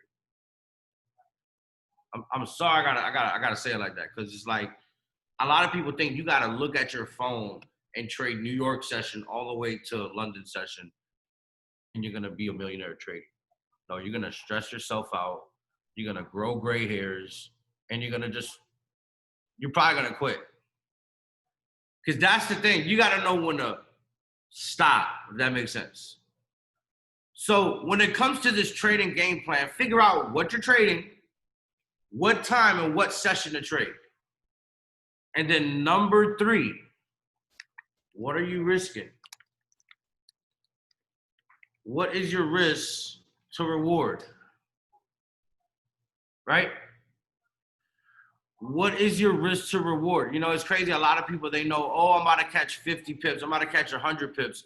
But they don't even know how many pips they're going to risk to catch that 50 to 100 pips. I don't care if you're risking 5 attempts, 10 pips, 15 pips. Yo, I need you to figure out what you're risking before you click buy or sell, before you place any type of order. Why is it that everybody knows how much they're going to gain, but they don't know how much they're going to risk? Right? I heard Abel say, he's like, people place stop losses in places because of what? They're scared, because of fear. It's true. But some people can't generally even tell you, oh, what's your risk to reward? This is the thing, and this is the thing. It's not about trying to be the best trader, but this is how you know a trader is actually, he's doing this thing. When you ask an individual his risk to reward ratio, everything's a numbers game. Trading is a numbers game. Building this business is a numbers game. What you're trading, right? The time sessions you're trading, it's all a numbers game. Remember, what you're trading through prices, it's all a numbers game. So ask yourself this. If you know you want gain, okay? How much are you willing to risk to gain? Never forget that risk factor of what you're willing to risk in order to gain what you want to gain. That makes sense? So as you trade, right? Guys, you can either be a late night trader that trades London or early morning trader that trades New York session. I don't know what it is. One thing I learned is that the entrepreneurs that I've met, that I've experienced, that I've studied, they make the most money at nighttime, right? Now, this is the thing. Building during the day, right? I'm not going to talk much about building because this is a trading call, but honestly, oh, hold on. Yo, I'm on a call. Hi, let me call you back, yeah. Call you back. My bad, that was my little niece. I'm not gonna talk about building because this is a trading call, but understand this is the thing. Look, like, you have a lot of time throughout the day, right, to talk to people, to build this business, to market yourself. Do not get caught up in trading all day, every day. Like, yo, if you're trading New York session, trade your, 8 to 10, 8 to 9. You shouldn't be trading an 8 to 5, if that makes sense. Like, trading is not a job, ladies and gentlemen. It becomes a job when you're sitting at your house on your behind and you're just looking at charts all day. And then you're like, oh man, I'm not making no money. Oh, this is getting boring. It's because you're treating it like a job, if that makes sense, right? This is something that's a skill set. You see, it's special. And in order to really get it down pat, in order to really master the skill set, you have to treat it differently. Does that make sense, ladies and gentlemen? Right? So guys, the 3 keys, right? Number 1, what are you trading? What is the commodities that you're trading? The foreign currency pair, the indices. What are you exactly trading, right? How are you trading? Figure out exactly, if you want to trade London session or New York session, right? What exactly session do you want to trade? And then last but not least, what are you risking? Your risk to reward factor is very, your risk to reward, your R&R, right? And you could be literally as consistent as you could possibly be, guys. So what I want to do now, I don't really want to talk about, I really want to talk about understanding, the market psychology, right? That's not the main thing, but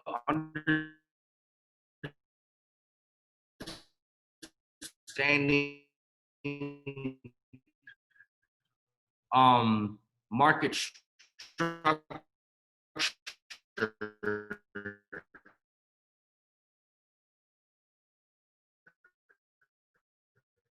and understanding that who really participates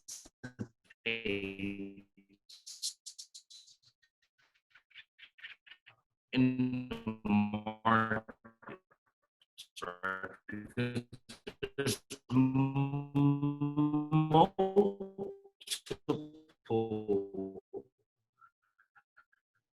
individuals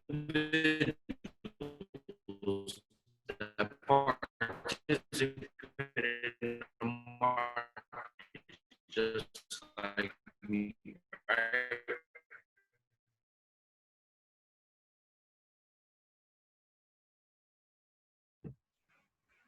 right, family, give us a second.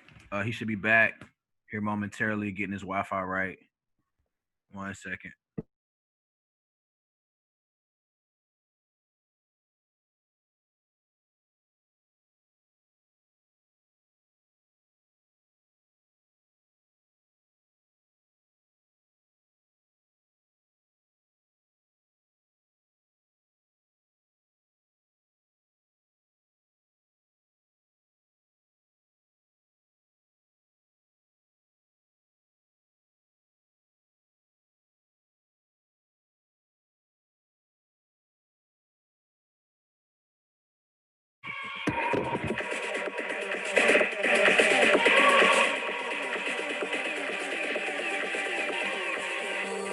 Now for a new horizon, reaching out, I can almost see the place, holding on with the heart that's frozen in the dark, but I am not afraid. No, I am not afraid. We'll be free, but I don't know where we're going. All right, Wolfie Pips is back in the mix, bro. You are co-host. All right. I'm back. My bad, y'all. I don't know what just happened, but I'm back. Okay. All right. Let me pull this back up.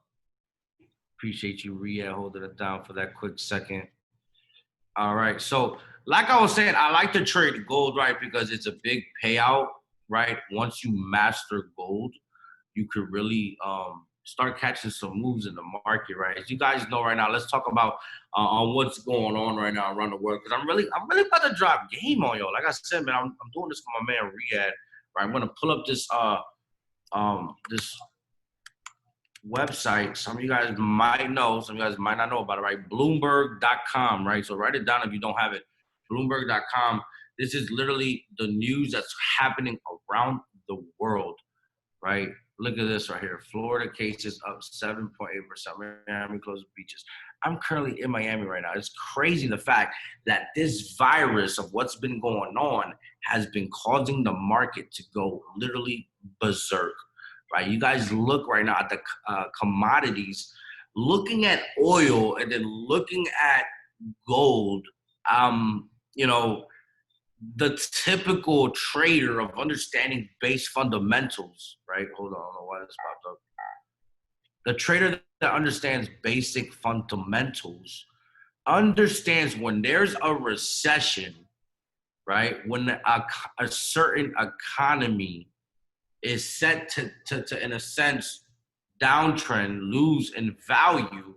You know what's crazy, guys? Once you really educate yourself, when things go like this, when hits the roof, we as traders, we know what to buy and we know what to sell. What if you could just literally just get into the market and you just know because of the base fundamentals of what's going on around the world told me to get into this certain trade. So let's look at the commodities, right? You look at oil. Right, I don't know if you guys saw oil. I'm gonna pull it up right here, right? But oil, you know, it really declined. It hit roughly -0. I don't know if you guys understand, but this is history in the making. Look at this. A negative price level. Where the hell do you get a negative?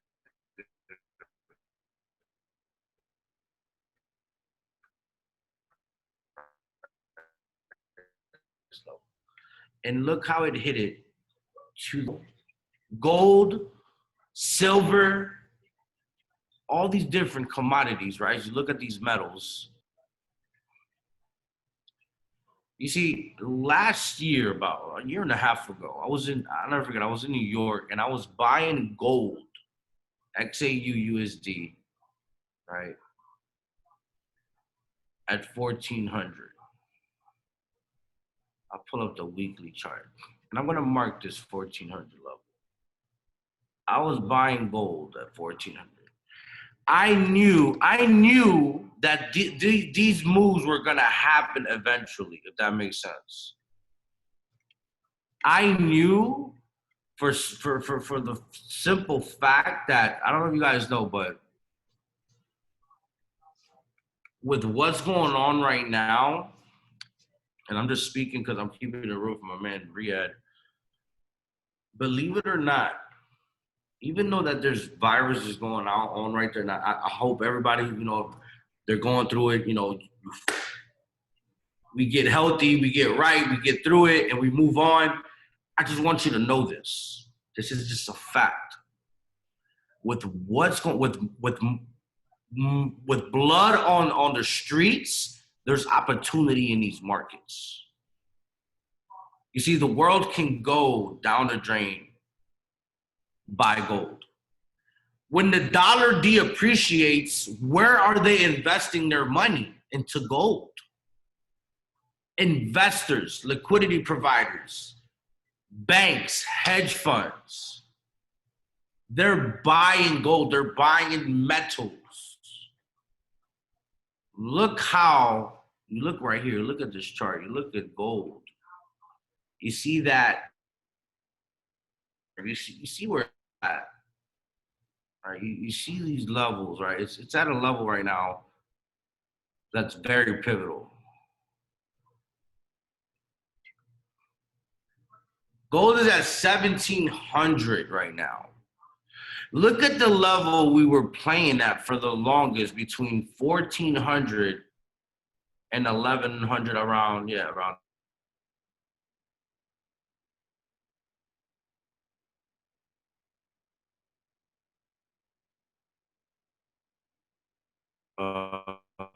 I have? No, I don't. Okay, I'm gonna just pull this. Imagine how many people did not see this coming, but the people that saw this were playing within this region, buying and selling, buying and selling, buying and selling, buying and selling. And you see, what I pay attention to is simple stuff. You know, if you trade support and resistance, look, let me tell you something. I've made a lot of money trading support and resistance. I'm not here to overcomplicate you. I'm not here to like, oh, I'm this freaky, you know, crazy trader. No, like, it's simple. It's really something you just need to really educate yourself on. Because as the world goes in havoc and all these massive destructions and this is that and these wars and these protests, you don't even know it. So as I play with, look how the market, let me delete this real quick.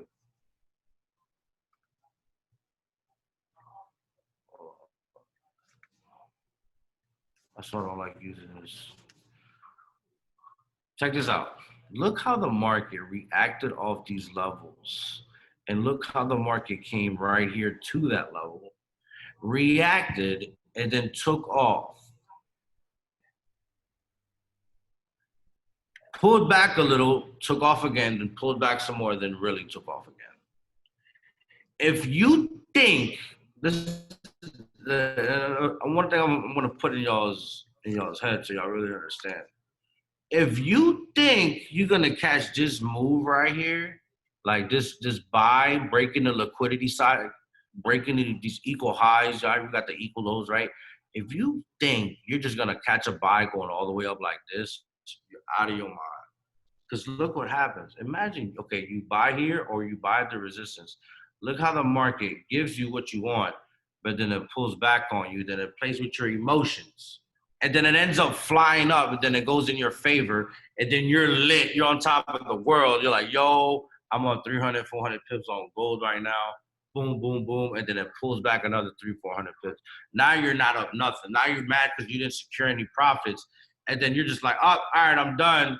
The market wicks one more time. You're like, oh, I'm done. And then it ends up going all in your favor. It shoots up to the moon. Now what you gonna do? You see, I'm gonna be honest with y'all. I'm a little tight, right? I'm a little mad, right? Because I could be in these certain positions right now. I'm gonna show y'all, right? I'm gonna delete this, right? Let's mark 1,400, right? I was, like I said, trading gold at 1,400, right? Look at the daily time frame, right? I was trading here, buying it. See, guys, I could be on these buys at 1,400, and I could be up right now, roughly almost. What is how many pips? It's 1,000, 2,000, 3,000, almost 4,000 pips. Imagine being up 4,000 pips and you still holding a trade. Yo, if you up 4,000 pips on one trade and you up crazy money and you still looking for other trades, you know there's people right now, like, there's individuals that are so patient in this market that they know these moves were going to happen, that they held their trades for months, for weeks. What if you could really get into this right here? Like if you could get at 1,400 and hold it all the way to 1,700. What if? What lot size would you put? So, guys, when there's blood on the streets, there's opportunity. When the dollar starts to deappreciate, right? What do we start looking at? The DXY. Where's it at? But yeah, let's not even look at this. Let's look at the US 30. I want to talk about US 30. Look at this. I marked this up maybe like 2 weeks ago. Look where the mark was at. My entry was the red line. Right, my entry was the red line up here.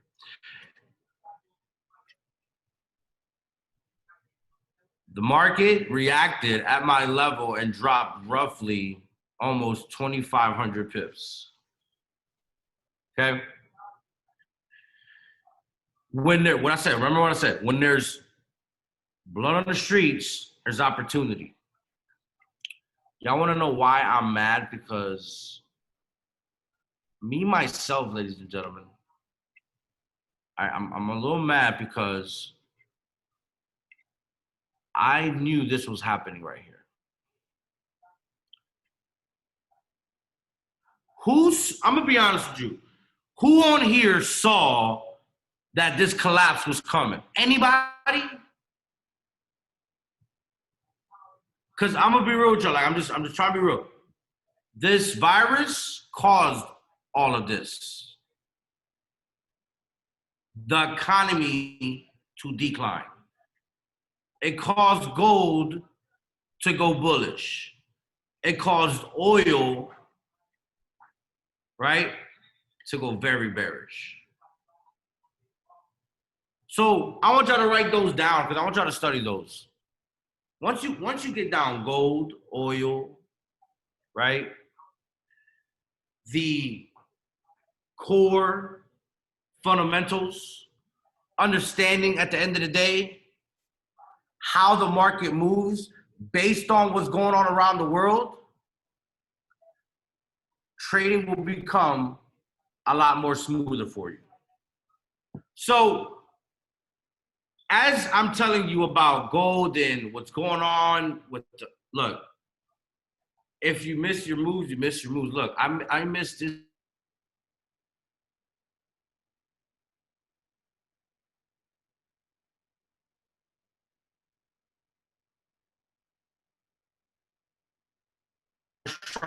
When it comes to trading, what do I specifically look for? I go to whatever looks good. Euro USD, Euro JPY.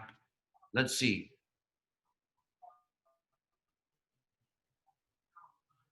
Yeah, look, this is one of the setups I had on EU.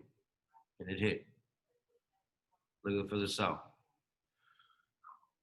Price came up here, right? Gave me that move to the upside. I knew my entry was here. Came down, validated, broke up a little higher, continued down. This is what I do. Break down this chart like this. I'm gonna remove all the drawings, right? And this is what I do. I go to the 4-hour and the daily time frame. That daily time frame is going to tell me the trend of the market.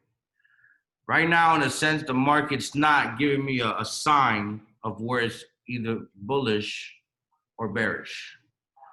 How do we figure out exactly when the market's going to, go into the direction? Well, we look for a breakout. Every single way of the market you look at has a breakout. To the high, to the low, there's a breakout. From up here to here.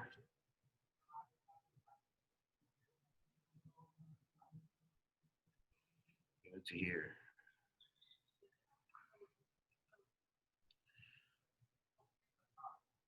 The market creates lows and the market creates highs.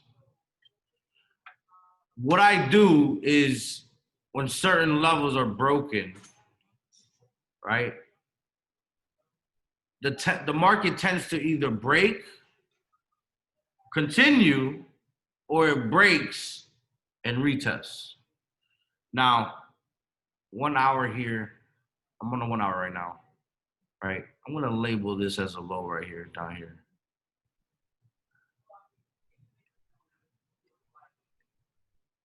Right.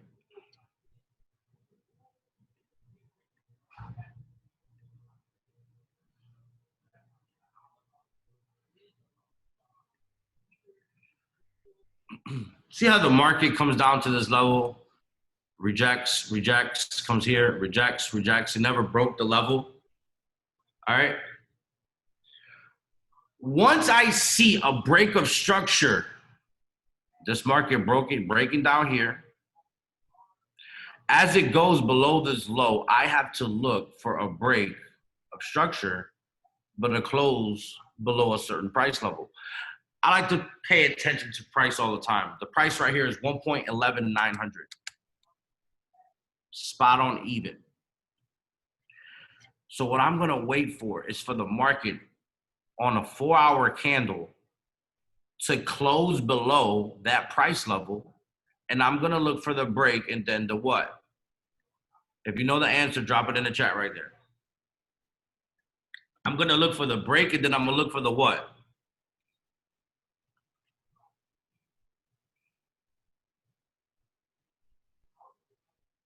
Exactly, retest. If the market does not give you a retest, no entry. This is what we're looking for. Break, retest, boom. But if it just takes off, boom, boom, boom, boom, it takes off. Confirmations are very, very key. Look at your candlestick formations. Look at the fact that there's certain wicks that are placed within a high or a low. When you see rejection at certain levels, it gives you that confirmation to tell you that, hey, this price level is respected. 1.111900. What do you see here? It's what? It's respected. How do you disrespect the market? You break it and you retest. You see, I look at it like this. It's kind of like you want to get over the general, right? The general always speaking, boom, military guy, whatever. If you want to cross that line, if you really looking to cross that line, you're gonna have to go through some back and forth just to go through that, just to pass that line, because that's the general line. So think about it. You look at this setup here, you're like, man, this thing can break all the way down here. I could catch 100 plus pips, almost 200 pips. But wait, I need confirmations. You see, the market's right here. In a sense, it's consolidating, right? The market is consolidating, right? Up, downward movement, right? But as it does this, whether it breaks out to the low or it breaks out to the high, I'm looking for that retest of the structure. This plays as a what? As a resistance, right? Guys, it's pretty easy to trade if you ask me, if you stop overcomplicating it. The market creates highs, the market creates lows. Wait for the high or the low to be broken on a higher time frame, on a 4-hour. Wait for the break. Wait for the retest. You see, this is the thing, though. That's just one way of trading. So many different ways of trading. You yourself, believe it or not, I look at it like this. Like I could have caught this sell move right here. Yo, somebody's knocking. Answer the door. Up here. Watch this.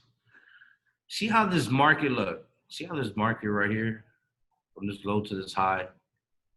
It's a big area of where the market moved. Right? Even here. Why did the market make the move there and then drastically boom and went down? Why did the market just move up like that, then drastically just move down? Look at that. These candles, believe it or not, that you see, I call the up-down candle. That's what I'm gonna do. I'm gonna scale up on this candle. From the low to the high of this candle.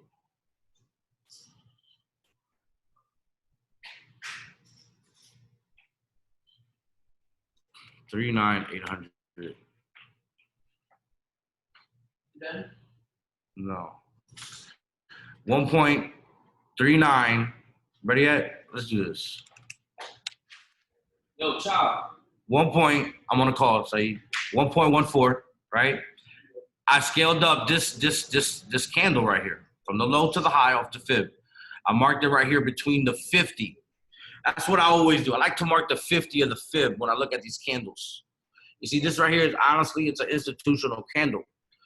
The market went to the upside and then drastically went to the downside. What happens is these certain levels here at these price candles, these candles, 1.14, these areas are gonna be retested once again. And look how the market does this. Look, I'm gonna mark it up here, right? I hope you guys are ready, right? And the market tends to do this. Oh, it's not. Wait. All right. The market makes it move down, and then it makes it move down, move up, then it makes it move down, then price eventually moves up to the area, right, of 1.14. As patience blows, look how how close the market got, and then quickly filled the order of 1.14, and then drastically started doing what? Going down. Why is it that this candle has a certain relationship in this area where the market continued to do what it's doing, right? It continued to do what it's doing. And then look, it went up and then wicked that order. Who here wants to get wick entries? I'm talking about when you get in the market and it's automatically already in profit. Look at this risk to reward factor. 1.14. That's the entry. I could risk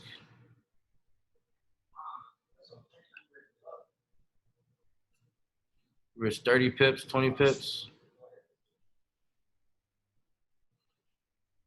And then look how the market gives you that move to the downside. You could have played it off for here, because look. This is a low, this is a low. You could have caught the sell from up here and then took it down here. Market pulls back, and then boom, it breaks the low. Creates a new low. It reacts. It comes back, tests the previous high. Back to the low. And as the market can keep doing this sideways stuff, but as soon as it breaks, boom, break to the upside. Same thing every single time. All right. So, guys, trading, do not overcomplicate it. Don't overcomplicate it. It's simple at the end of the day, right? I can show you guys 1,000 different ways to learn how to trade, but the question for me to you is, do you have your set game plan? Are you coming correct? Do you know where you're trading? Right? Do you know what time sessions to be trading? Right? Do you know what you're risking when it comes to the market? You have to know what you're risking when it comes to the market, guys, right? Me, myself, I'm not the best trader in the world, but I've learned and have done something now that has helped me, right, be consistent in the market. What I just showed you guys right there with the fib and the 50 guys, it's something that, I'll be honest, it's more into detail, more advanced. But if you want to learn more about it, right, go live. And if you want to learn that exact strategy, right, finding the breaks and the retest, finding the wick entries, I want you guys to go watch Jordan Morgan and Zach Hogan. Write that down. Y'all want to get lit at trading? Jordan Morgan and Zachary Hogan, those two are literally some of my top mentors when it comes to this. Jordan Morgan and Zach Hogan, guys. They're out there, I believe, in the Forex Advanced or the crypto, right? Because they specialize in crypto too, guys. These guys are beasts. I'm talking about risking 50 or 100 pips on US 30, catching 1,000 pip moves on live sessions. And like I said, they're on Go Live. Guys, I'm telling you right now, thank me later. Word to my mother. The Trade House, right? And I'm talking about Zach Hogan, right? Zach Hogan and Jordan Morgan. These individuals are teaching you hands-on this exact strategy, right? So I'll challenge y'all, go watch them. If you get any feedback, hit me up on Instagram. And, you know, maybe I'll hook you up with a little something. Who knows? You know what I'm saying? But, guys, you want to take this skill set serious, are already making it happen, guys. And trust me, at the end of the day, you can copy and paste any individual in this company, right? It's okay to be a copycat as long as you copy in the right cat. So, yo, I appreciate you guys having me on here today. Riyad, my brother, I appreciate you from the bottom of my heart, my bro. I'm out here in Miami. We should probably leave before I leave. But, yo, shout out to every single other educator that has went live. For you guys that are on here, follow me on Instagram at IamWealthyPips. I'll drop it right here in the chats, right? Show your boys some love. Give your boys some feedback. And, guys, I appreciate you guys having me once again. And y'all already know I'm going to see y'all at the top or the front and top because the bottom is way too crowded. Take it away, Riyad. I appreciate you, bro. It's lit. It's lit. Chairman 25, top trader in the company, Mr. Wealthy Pips, Gustavo Alaniz. Again, guys, used to work at AutoZone. And now, listen, he used to work at AutoZone. And look at what he's doing today. And Gustavo, real quick, bro, before you got off the line, how long ago was that were you at AutoZone, boss? I was about 2016, so 4 years ago, bro. 4 years ago, he was just at AutoZone. Think about what you were doing 4 years ago, 3 years ago, right? Your life can change as quick as you start to believe, just how he did. So, guys, but the show must continue to go on. Actually, the next educator will be our last educator. Chris Dare was supposed to close us out, but he's really, really sick right now. So we are setting up another call for next week or the week after with CD once he feels better. He's really, really down right now. He said he woke up in cold sweat, shivering, all kind of stuff. So keep him uplifted in prayer. But we got another special treat for you guys. Justin Starboi signing, somebody who has, man, literally since I've been in the company, I've been following them, watching them. We've trained together at different events in Atlanta, Houston, things of that sort. And he's somebody, man, who's young, who has his own product, who's killing the charts, and he's experienced in the markets, right? I think he has about maybe 3 or 4 years of experience trading, and he's really taking everything to another level. And I'm excited to have him on the line. I reached out to him last week, and he said, "Listen, bro, I got you."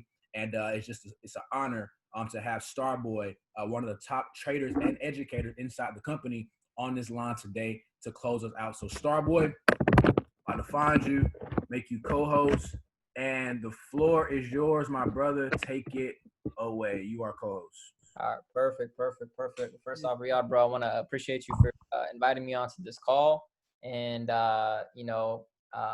super excited to be here with you guys. We got 400 plus people on the line.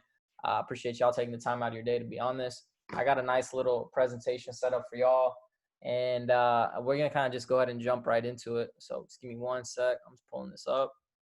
So we're going to do a little interactive time on the charts, and then we're also going to go through this slide. So for those of you who don't know, whoops, pull this up. Give me 1 sec. For those of you who don't know what Steady is a swing trading scanner here at I Am Mastery Academy that myself and Mr. John Dollery co-created. When it comes down to steady, what it is, it's swing trades with high accuracy. It's swing trades with very high risk reward ratios, right? So when it comes down to it, guys, myself and John, we go live. I go live on Sundays and Wednesdays. John go lives Tuesdays and Thursdays. Some of these slides are a little dated. We've added new traders. We have Spanish educators now as well. If you guys have any Spanish individuals on your team, we have Mr. Relis Rodriguez.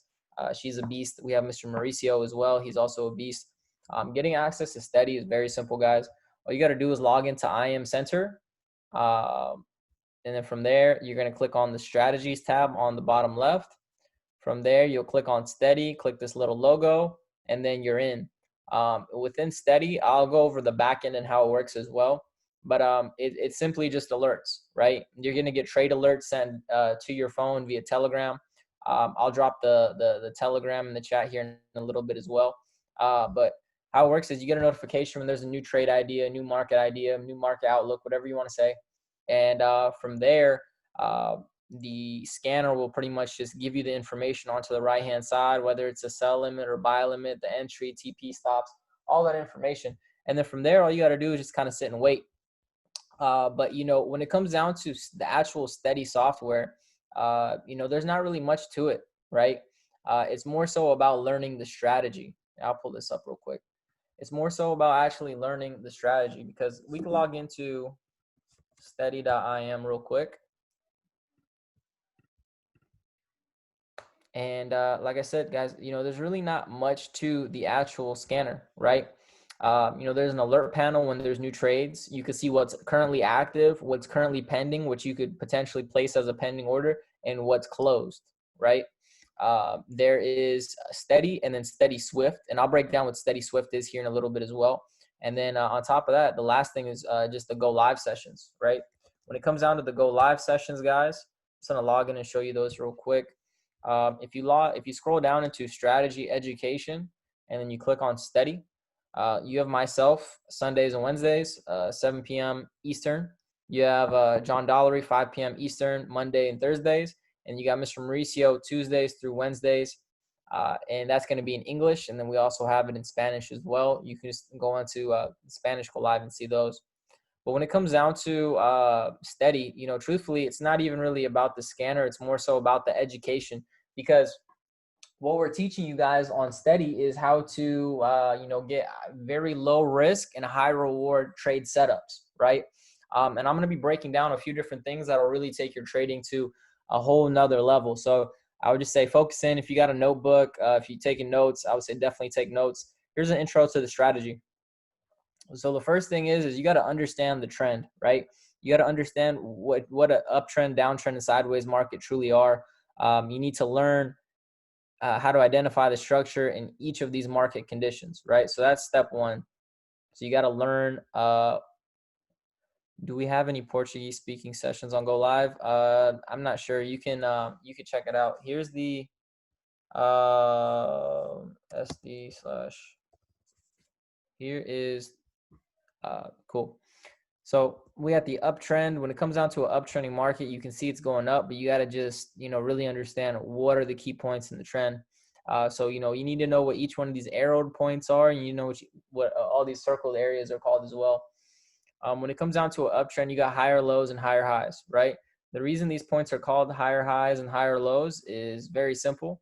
And all you got to do as a trader is understand that, the reason why this is called a higher high is because this is a high and it's higher than this previous high. This is a high, it's higher than the previous high.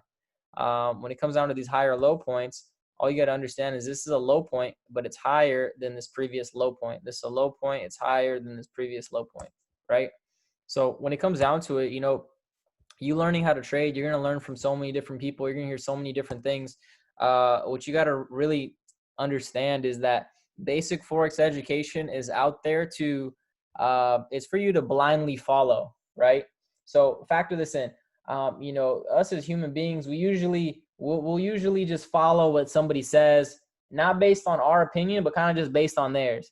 Like let's say your friend Joe says, "Oh, I don't like this guy." More than likely, you probably won't like him either just because Joe said that, right? So when it comes down to trading is kind of similar. You know, we learn about basic patterns, double tops, double bottoms, head and shoulders, all these other things. And people tell you those are the biggest patterns in the Forex market. I'm here to tell you that is 100% false. The biggest patterns are the trend. So understanding price goes from a higher low to a higher high, to a higher low, to a higher high, to a higher low, to a higher high in an uptrend. That's one of the biggest patterns when it comes down to trading. The second biggest pattern is understanding what these legs are called, right? Now, we have impulsive moves and pullbacks or retracements, whatever you want to call it. Impulse, pullback, right? When you guys are trading, you want to be in these impulsive movements, because this is where the money and the liquidity and the volume truly lies, is in impulsive moves, right? Perfect. So the first biggest pattern is understanding what trend you're in. So when you're in an uptrend, you need to understand that it goes from the higher low to the higher high. The next thing is it's always going to go impulse, pullback, impulse, pullback, impulse, pullback, right? So what happens is in an uptrend, you only want to take buying positions in an uptrend. You want to buy off these higher low points, right? This is the safest place for you to actually come into the market and get an entry, right? So one thing Christopher Terry taught me back in like 2016, 2017 was this. He said measured moves. The market will move in equal swings and pullbacks.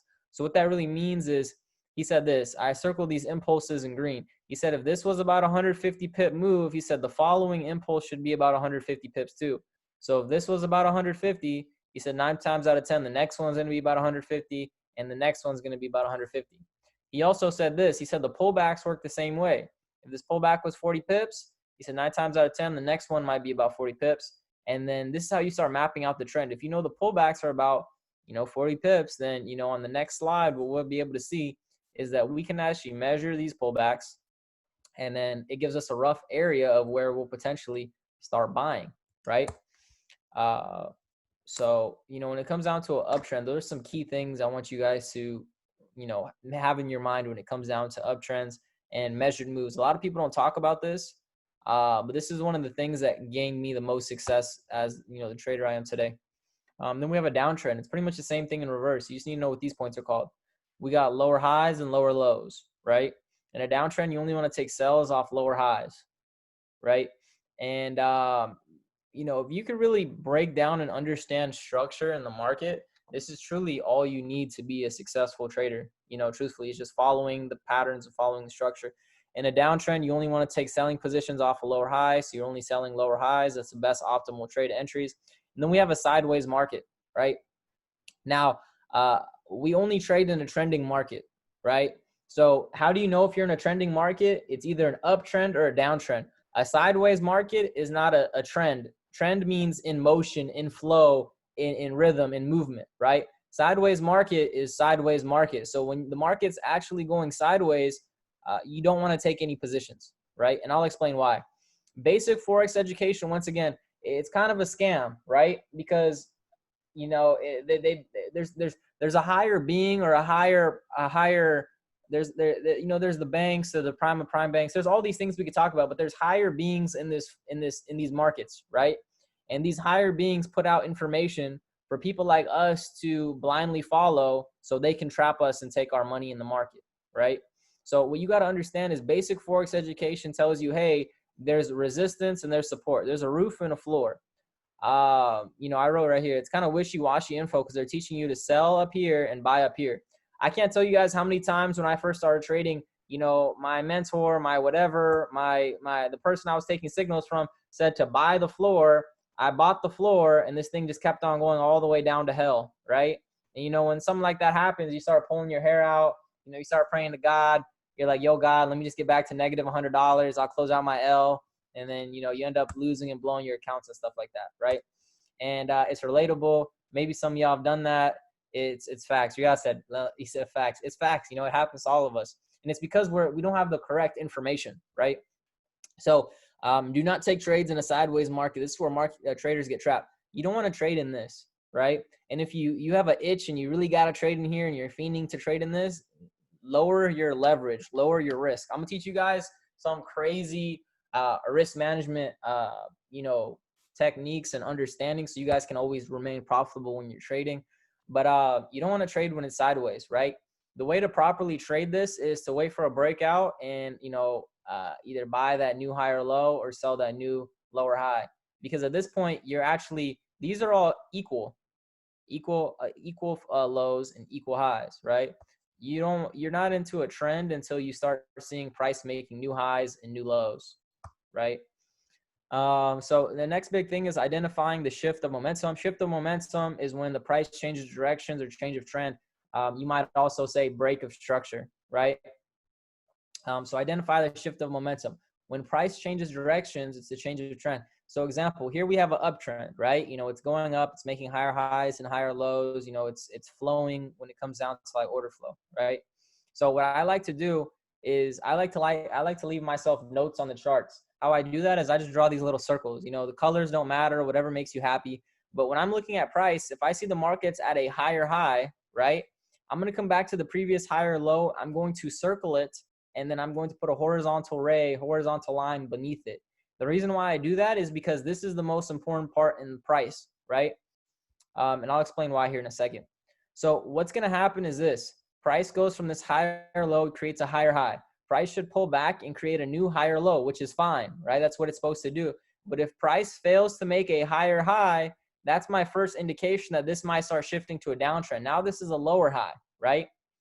Now, what might happen is the price might come all the way down to this horizontal line, touch it, and then go all the way up, and it's still an uptrend, right? But the moment that price goes below this area here, the moment it breaks below, this is now a downtrend. Price is going to pull back. When it pulls back, we're going to use all of our tools and our techniques to get an entry. And then this is how you catch those big fat swings. This is how you catch those 300, 400, 500 pip moves, right? And then when price breaks the downtrend, how it works is very simple. The last lower high is the most important one. You're going to circle it. You're going to put your line. And when price goes back up above that area, that's when the uptrend begins, right? And you buy the higher low, and then it just starts going up.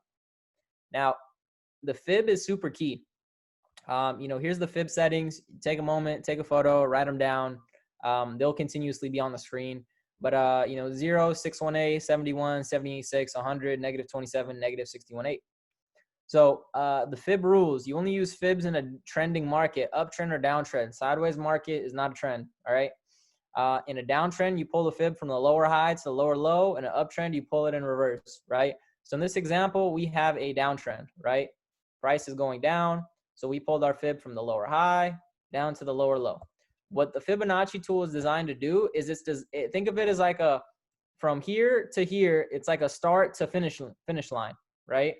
So what Fibonacci does is it measures this move, and it tells you based on how far this move went, potentially the area price will pull back to, right, for you to get an entry. Now, one thing to keep in mind is this. Here's a strategy for you guys to swing. Like everything I'm teaching you guys right now, you could apply today and start making money with when the market opens. So your entry area is the 61 to 71.8 area. So like this little box right here, right? You put your stop 10 to 15 pips above the 78.6 up there. And then your take profits are -27 and -61.8, right? Now, what I want you guys to factor in is remember your measured moves. You know, Christopher Terry taught us this. He said, if this was 200 pips, he said 9 times out of 10, this next one's also going to be about 200 pips, right? He said, Justin, if this is 50 pips, he said 9 times out of 10, the next one's also going to be about 50 pips. So what I do is I'll copy and paste these moves, and then I'll plot them from the 0, and look what happens. It lands in that 61.71 area, our entry, and then it takes us all the way to our target. And this is how the market really trends, right? When you start seeing the market trending, I know a lot of stuff hasn't been trending very well recently.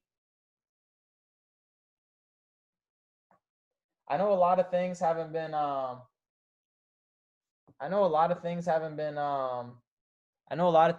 trending properly recently, just because of, you know, all the coronavirus stuff, all the COVID stuff, all this, you know, BS that's happening in the markets.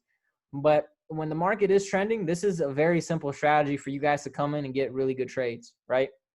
Now, this is where you really want to focus in, right?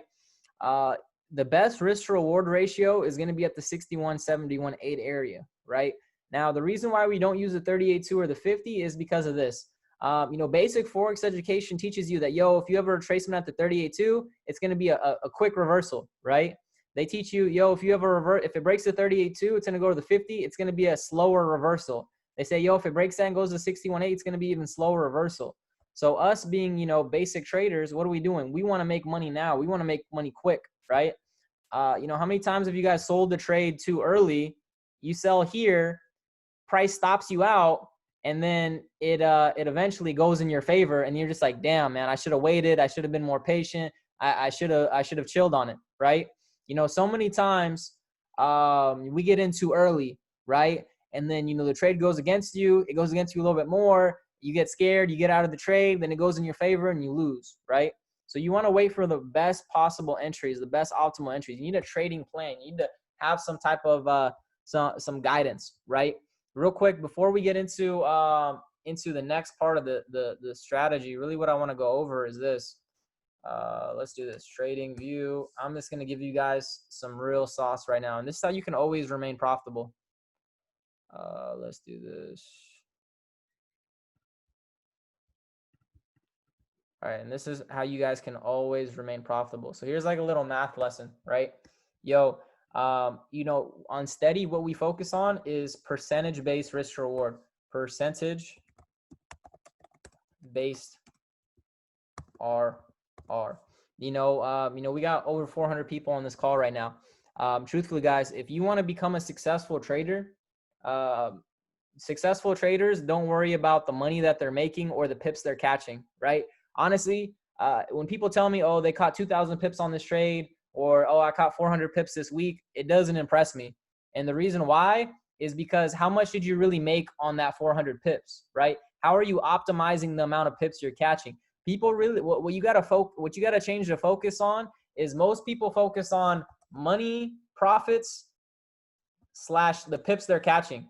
You want to shift the money and the pips to the risk to reward rate, the percentage-based risk to reward that you're catching. If you want to become an actual successful full-time trader, if you want to talk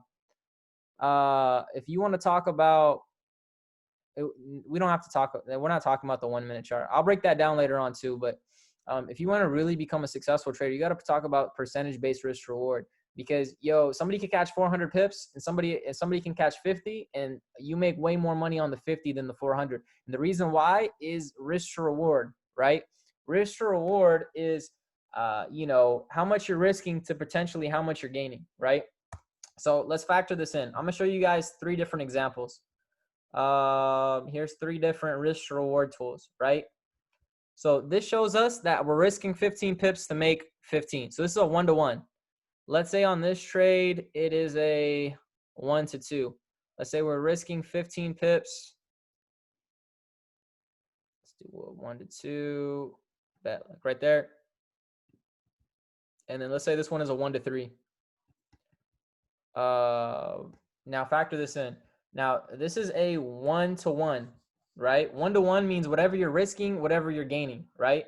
Let's say this is a 1-to-2, right? Whatever you're risking, you're making 2 times as much if you actually hit take profit. And let's say this is a 1-to-3, right? 1-to-3 is the bare minimum you should ever be focused on. And I'll explain why. So being in this foreign exchange market, being very realistic, most average traders getting started trading, in the beginning part of your trading career, you're not going to have a very high accuracy rate as a trader, right?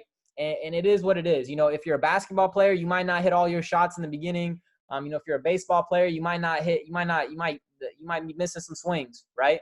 But at the end of the day, if your risk to reward is if you can understand risk to reward in the way I'm about to explain it to you, you can always remain in profit. So let's say this, the average trader is a 30% accuracy trader, right? And that's not me saying that, that's statistically speaking, right? Statistically speaking, the average trader just getting started, they're only going to have 30% accuracy, right? What does that mean? That means they win 3 trades and they're losing 7, right? They're losing 7. So out of 10, they win 3, they lose 7, right?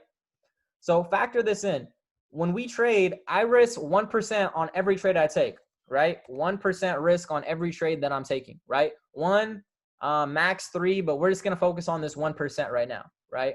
So factor this in, guys. You as a trader coming into this, and like I kid you not, I'm gonna show you guys the strategies on the charts and all that stuff. But if this doesn't click for you, this is no cap. This is the most important thing I'm gonna talk about.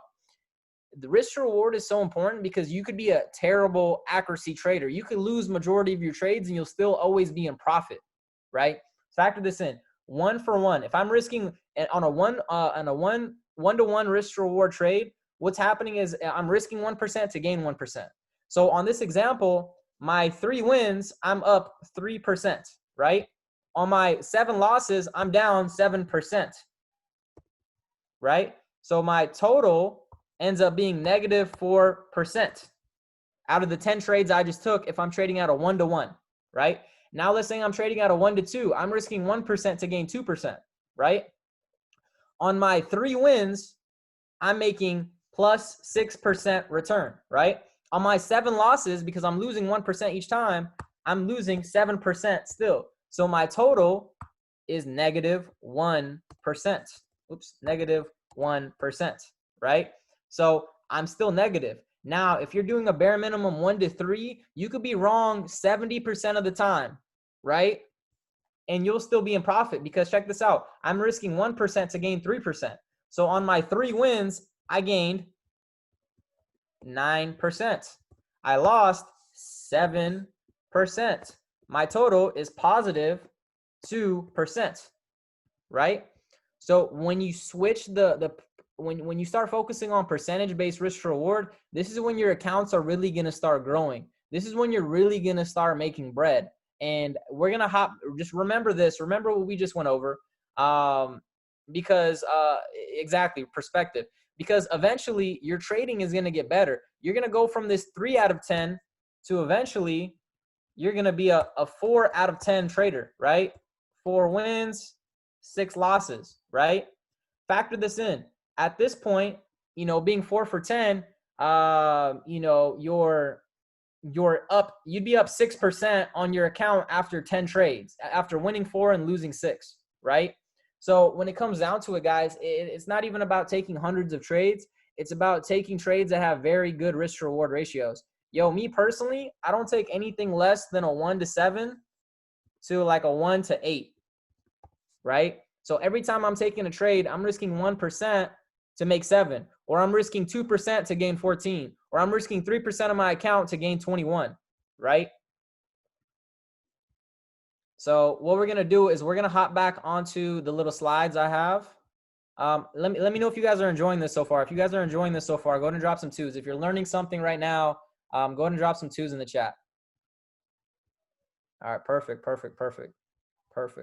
Cool. This is the stuff we teach on Steady, guys. We actually just updated the back end of Steady. We used to crash IM Center every time we'd send out a trade. So, they've been fixing it. We finally got a new, back office for Steady. It's working properly. It's been out for about a week now. So the influx of trades should start coming out. So we appreciate you guys being patient with us as well. So now what we're going to do is we're going to combine our strategies together, right? So let's factor this. So right now what we're looking at is a downtrend, right? And what I like to do when it comes down to the downtrend is I don't look at the charts like candlesticks and all the extra stuff, right? Looking at that stuff is hard. Like looking at this is too much. When I look at the market, all I'm doing is I'm looking for the zigzags, right? I'm looking at the trend. So what I do is I circle the highs and the lows, or the lower highs and the lower lows. See, it's easier to connect the dots than it is to look at all the stuff that's happening in the market, right? So what do? Once the market's at the lowest low, what I do is I come back up to the previous high, a lower high. I'm going to change the color of that, and I'm going to put a horizontal line on it right here. The reason why I do that is I know if price goes above this line, it's now an uptrend. Now, when it comes down to it, I already kind of drew this out, but I'll explain it again. So what ends up happening is this. Price is in a downtrend, right? The moment that price comes up and breaks this last lower high, I know that price is no longer in a downtrend. So if price pushes up through it, I know it has to pull back before it goes higher, right? So what your job is to do, what your job is to do is very simple. The last high or low, when price goes above this point, The downtrend now shifts to an uptrend. And what we're going to do now is very simple. You're going to take the fib tool from the low to the new high because we started an uptrending market. And now what's going to happen is we're looking to take buying positions in the 61.71 area, and then the price swings up and then we take our profits, right? Now, when it comes down to it, on this trade, this is a trade based on our old swing trading strategy. So everything I've taught you up till now, this was based on just understanding the trend and then using the fib, right? This is a trade where we risked 42 pips and we made 188, which in my book, that used to be amazing. But this was only a 1-to-4 risk to reward ratio. That means if I risk 1%, I only gain 4% of my account. Whatever I'm risking, I'm gaining 4 times as much. Now, when it comes down to it, what we want to do is we want to take what we've already learned and we want to trade and we want to combine these institutional concepts and understanding liquidity and all these other things into the mix, right? So before we can move on, you guys got to understand this. You know, we talk about Robert Kiyosaki's cash flow quadrant. Yo, I made up this thing called the trading cash flow quadrant, right? I've been saying on this call that basic Forex education is kind of a scam, right? And the reason why is this. You know, in Robert Kiyosaki's cash flow quadrant, he says 95% of the people make 5% of the money, 5% of people make 95% of the money. In the Forex market, we are the biggest group, right? 95% of the market participants are retail traders. That's what we're considered. We control less than 1% of the total market value, right? On the right-hand side of the quadrant, 5% of the market participants, it's the banks, it's the hedge funds, it's the liquidity providers, it's the higher entities above those people, right? And if you're into conspiracy theories and stuff like that, you know, all that stuff. But it's the banks, the hedge funds, and liquidity providers, right? These people control 99% of the market, but it's only run by 5%. So check this out. Basic Forex education teaches you how to trade on this side of the quadrant, right? It teaches you how to trade over here, right? But yo, why would we want to trade on this side when we know there's different entities on this side which are controlling and manipulating the market? You got just think with me for a second, right? You know, basic Forex education is put out there into the world and we blindly follow it, right? Now, when we blindly follow this stuff, you gotta ask yourself, who put this information out there? It's the banks, the hedge funds, and the liquidity providers. Because what they do is they're trading on the other side of your positions, and they're pretty much taking your money and leveraging that on their positions. And I'll break that down a little bit more as we continue. But hopefully this is making sense. And like I said, this is what we teach on Steady. So here's some concepts that we're going to talk about. We're going to talk about the volume range candle or the point of interest candle, imbalances in price and mitigation, right? So a volume range candle is simply a buy to sell or sell to buy candle, right? Imbalance is a void between wicks, and I'll explain what that is. And mitigation is pretty much the act of price coming back to previous point of interest in volume range candles. So I'm going to break this down to you guys, right? And I don't know, Riyad, are you there, bro? I don't know how much time I have. I don't want to, I'm not trying to run over anything either. Like, are we good, bro? You're good, bro. You closing us out, man. So you got. All right, cool. I won't take too much longer then, but I will finish. So peep this, guys. So here's an example, right? So yo, this is the same trade. What I want you guys to understand is what we're about to look at is this is the same pair that we're about to look at, but just in a different perspective of understanding the market, right? So liquidity is built up above previous highs and below previous lows, right? Yo, what I want you guys to understand is liquidity, all it is it's people's money. It's your stop loss, it's your stop losses and buy stops and sell stops, right? So check this out. Basic Forex education teaches us, hey, when you see double tops in the market, once price comes back up to this shoulder, we want to sell, right? And they tell you, hey, sell the shoulder, right? They say, hey, sell the M shapes, right? Cool. So they say sell. So what happens is, yo guys, I see some of y'all are asking for the slides. If you go on to, if you guys plug into Steady, everything's already plugged in there. So you can get access to all of that there. So check this out. basic Forex education is going to say, hey, this is kind of looking like an M, right? What they're going to tell us is this. Once price comes back up into this area right here, once price comes up in here, we should try to sell again, right? So what happens is liquidity is built up. Above every high and below every low, there is some form of liquidity, which means people's pending orders, people's stop losses, it's money, right? So what happens is this, guys. Let me just delete some of these drawings that I had previously on here. So what a volume range candle is, it's where they pump the market to gather liquidity above previous highs, right? So factor this in, guys. So the bank is the one that teaches you this. They say, hey, when you see a double top, put your stop losses above the highs, right? How many times have you guys heard whenever you've been learning about double top strategies, people always tell you, hey, just put your stop above the high. Basic Forex education always tells us this, put the stops above the high, right? No matter what strategy it is, no matter what we're doing, people say put the stops above the high, right? Now, what happens is the bank is the one telling you to put your stops above the high and you're blindly following us. So factor this in. In this area right here, there's all this money. There's all this liquidity, right? Liquidity just means people's money, their stop loss. So in this area right here, there's money, right? There's money sitting here just for the taking. What the bank is going to do is right here in this candle that we've highlighted, this bullish candle that we've highlighted in purple, they're going to, theoretically, in this blue line, they're going to pump the market. They're going to enter the market with millions and millions of lot sizes. We think a 10 lot is big, or you see people dropping like a 50 lot. Think about a million lots. What they're doing is they're theoretically pumping up the market, right, to grab the liquidity. So this is really what they're doing. Well, let me zoom back in. So what they're doing is, we know that there's money trapped here. What they're going to do is they're going to pump this up because people are selling right here as well. So factor that in. The bank has a different way of looking at the market. So we know that above this previous high over here, there's liquidity. What they're really doing is they pump the market up with hundreds of millions of dollars to induce your stop losses, right, to hit your stops. And then what they're going to do is they're going to take the money from here and they're going to pump that into their next sell that's about to come into place, right? So they pump the market to gather liquidity above previous highs. So they buy the market. So they buy once they gather liquidity. So once they take your money from here and they put it into this next trade, what they're going to do is they're going to sell, right? So they buy to sell, right? So remember that. On Steady, we talk about buy to sell candles a lot. Buy to then sell.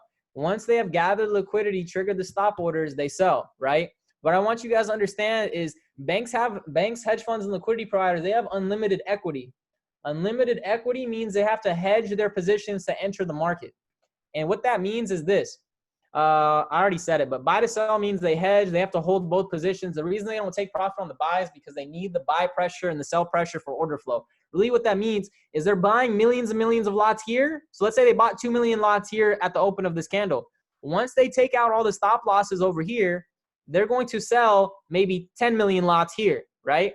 They don't take profit on the buy because they need the equal pressure in the market so the market just doesn't go spiking randomly. Like legally, they have to move the market a certain way. So they have to hedge their positions.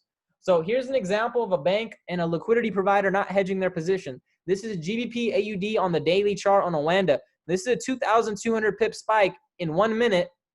And this would mess up the natural order flow of the market. And what I mean by that is the way the market naturally moves, right? The way the market naturally moves. So if the market was just spiking 2,000 pips every day randomly because the bank is just, if they just buy, sell, buy, sell, buy, sell at their pleasure, if they put in millions and millions and millions of lots of orders, they're going to move the market, right? So the way they move their market is with these buy to sell, sell to buy, and these hedging candles, right? And this is something we'll teach more in depth on Steady. But so that was example one, was this volume range candle over here. We'll come back to that later on, right? The next thing we're going to talk about is imbalances. So imbalances. This is when price is very vertical, right?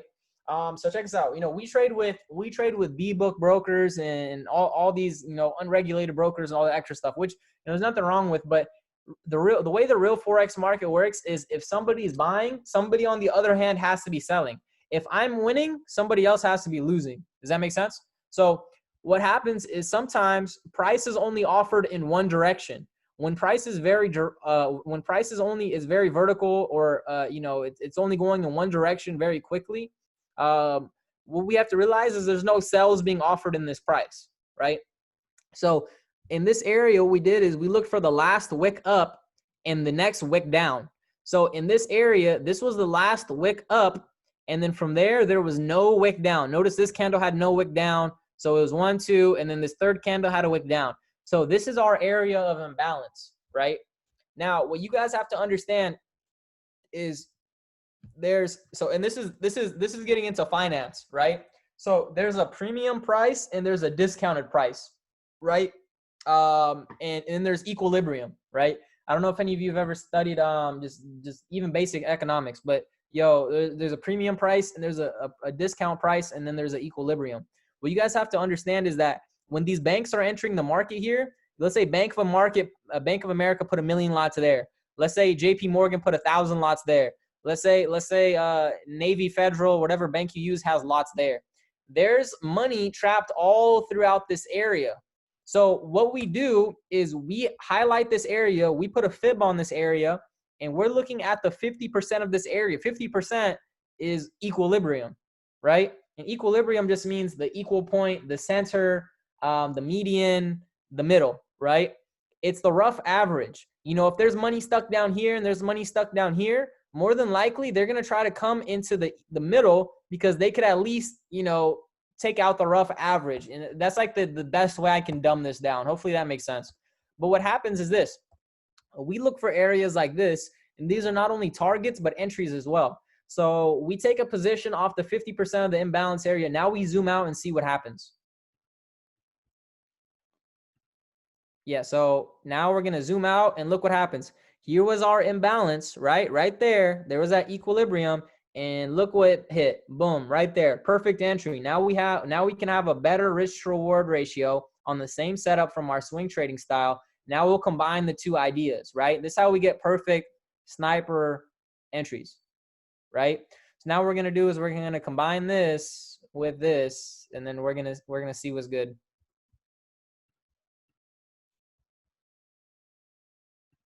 So when we combine this, now factor this in. Now our trade is a 1 to 10 risk to reward ratio, right? Now I'm only risking 14 pips to gain 140.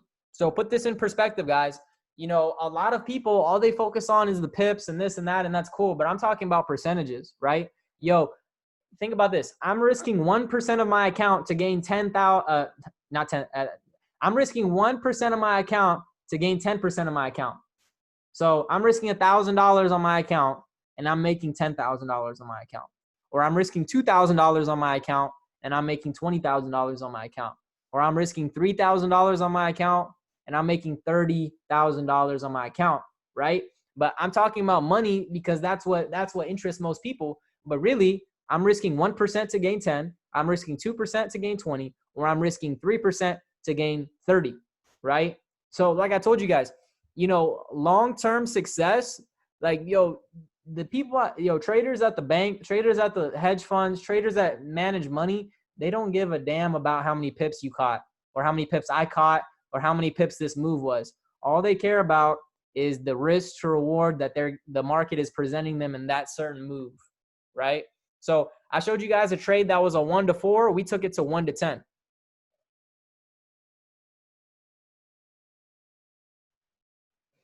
Yeah, guys, I would say, this is just a little taste of the value that you can get on steady, right? Now, the last thing I'm gonna talk about is mitigation. Remember this candle? We said this was our hedging candle. This was our buy to sell candle. Now, this sell made us millions of dollars of profit, right? But this buy they had was in millions of dollars worth of drawdown. What happens is once the bank takes profit on this short, or once they take profit on the sell down here, the buying pressure from up above, it pulls the market back up like a rubber band or a magnet. Now, notice this. Right at the open of this candle is right where price reacted right back to. So what we call this is mitigation, pretty much means to break even or take a small loss for the bank. But this is truthfully where we're getting in. Because factor this in. Once we come back to this area, they're closing these buy positions at break even or small profit. And when they take off that buying pressure, the selling pressure is going to take us back down. and then we get another opportunity. All these trades I just showed you guys are trades that we sent on Steady since the launch of Steady. So here's a 1 to 7, right? Whatever you're risking, you're making 7 times as much. You risk 3%, for example, you would have gained 21%, right? So here's this last example that I'm going to do. So in this example, here's 2 trades, right?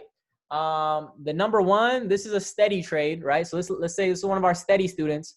Let's just say this is a different other type of trader, right? Somebody else, other, right? So we got the same entry, the same take profit, but because we know how to enter the market and scale in and snipe these entries, we have different stop losses. Your stop loss isn't a bad thing. It's actually your leveraging capability, right? Because, I can risk $50 on this stop loss and I can risk $50 on this stop loss. But because the space that I'm covering is smaller, I could use a bigger lot. And hopefully that makes sense. But factor this in. So let's say we have a $200 account, something super humble, something most people are going to start with. Let's say we're risking 3% on our account. 3% of $200 is $6. So let's say we're risking $6 on both of these trades. On this one, to risk $6, I'm using a 0.01, right? I'm making 12 cents per pip. On this trade, because it's a 6 pip stop loss, I'm using a 0.1 lot. Means I make $1 per pip. On this first trade, I risked 3%, my $6. I made $24, which is 12% gain, right? Which honestly, it's respectable. I risked 3%, I gained 12, solid, right? But on the other hand, check this out. I risked the same 3%, the same $6, I made $200, I made 100% growth, right?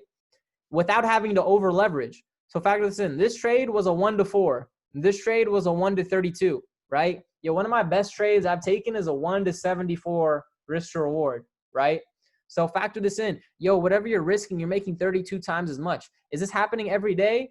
It can. I saw somebody was making fun of the 1 minute time frame earlier. The reason why I get these type of entries and these types of trades is because I find this on the higher time frame, and then I go to the lower time frames and I find the entries, right?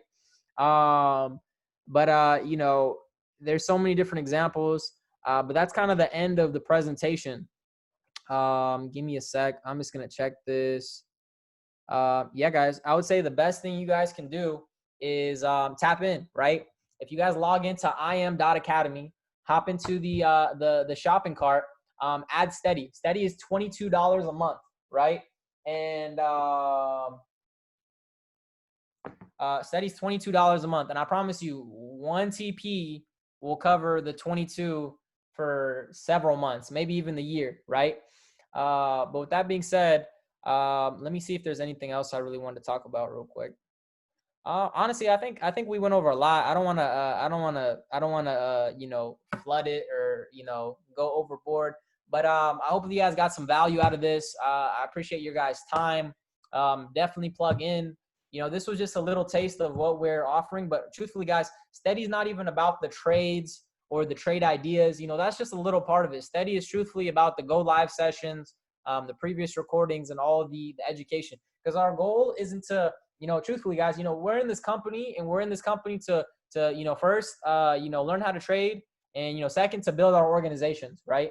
I truly believe you could build a successful organization just teaching people through, what we're doing on Steady, right? Because what we're teaching people is we're teaching people how to over leverage their accounts without having to risk more than 1 to 2% per trade, right? We're teaching people how to, really become successful traders, long-term traders as well.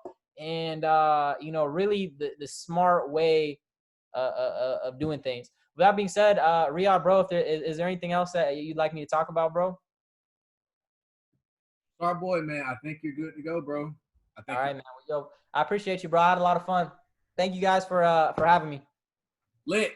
Yo, let's drop some fire in the chat box for Starboi, the GOAT. And you can follow his IG. He dropped his IG, Supreme Signing.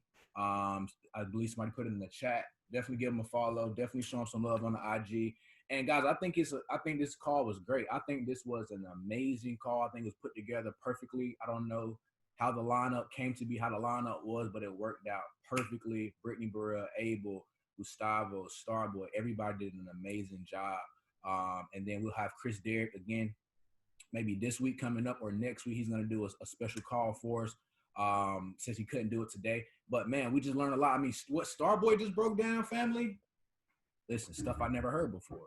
Stuff I never heard before about trading. And it just makes you look at trading from a different lens, and it allows you to see that you're really in the big dog game. This is not some type of small stuff. This is the big game. And if you learn how to play in this game the right way, you can make a lot of money, just like he has been able to do, and a lot of other educators. And again, family, take the information and go out there and apply it. No knowledge is yours until you apply it. You can't say, I know this, until you actually do this. So you have to take what you learn, guys, and go out there and put it into action, because that is what creates the results. But like we talked about at the beginning of the call before the trainers came up, it goes back to your belief system. It goes back to what you really believe that you can do in the market, because trading is truly 90% mindset, 10% skill set, right? So it's all about how you see the markets, how you analyze everything, and your belief system and the goals that you create for yourself. So guys, I'm excited.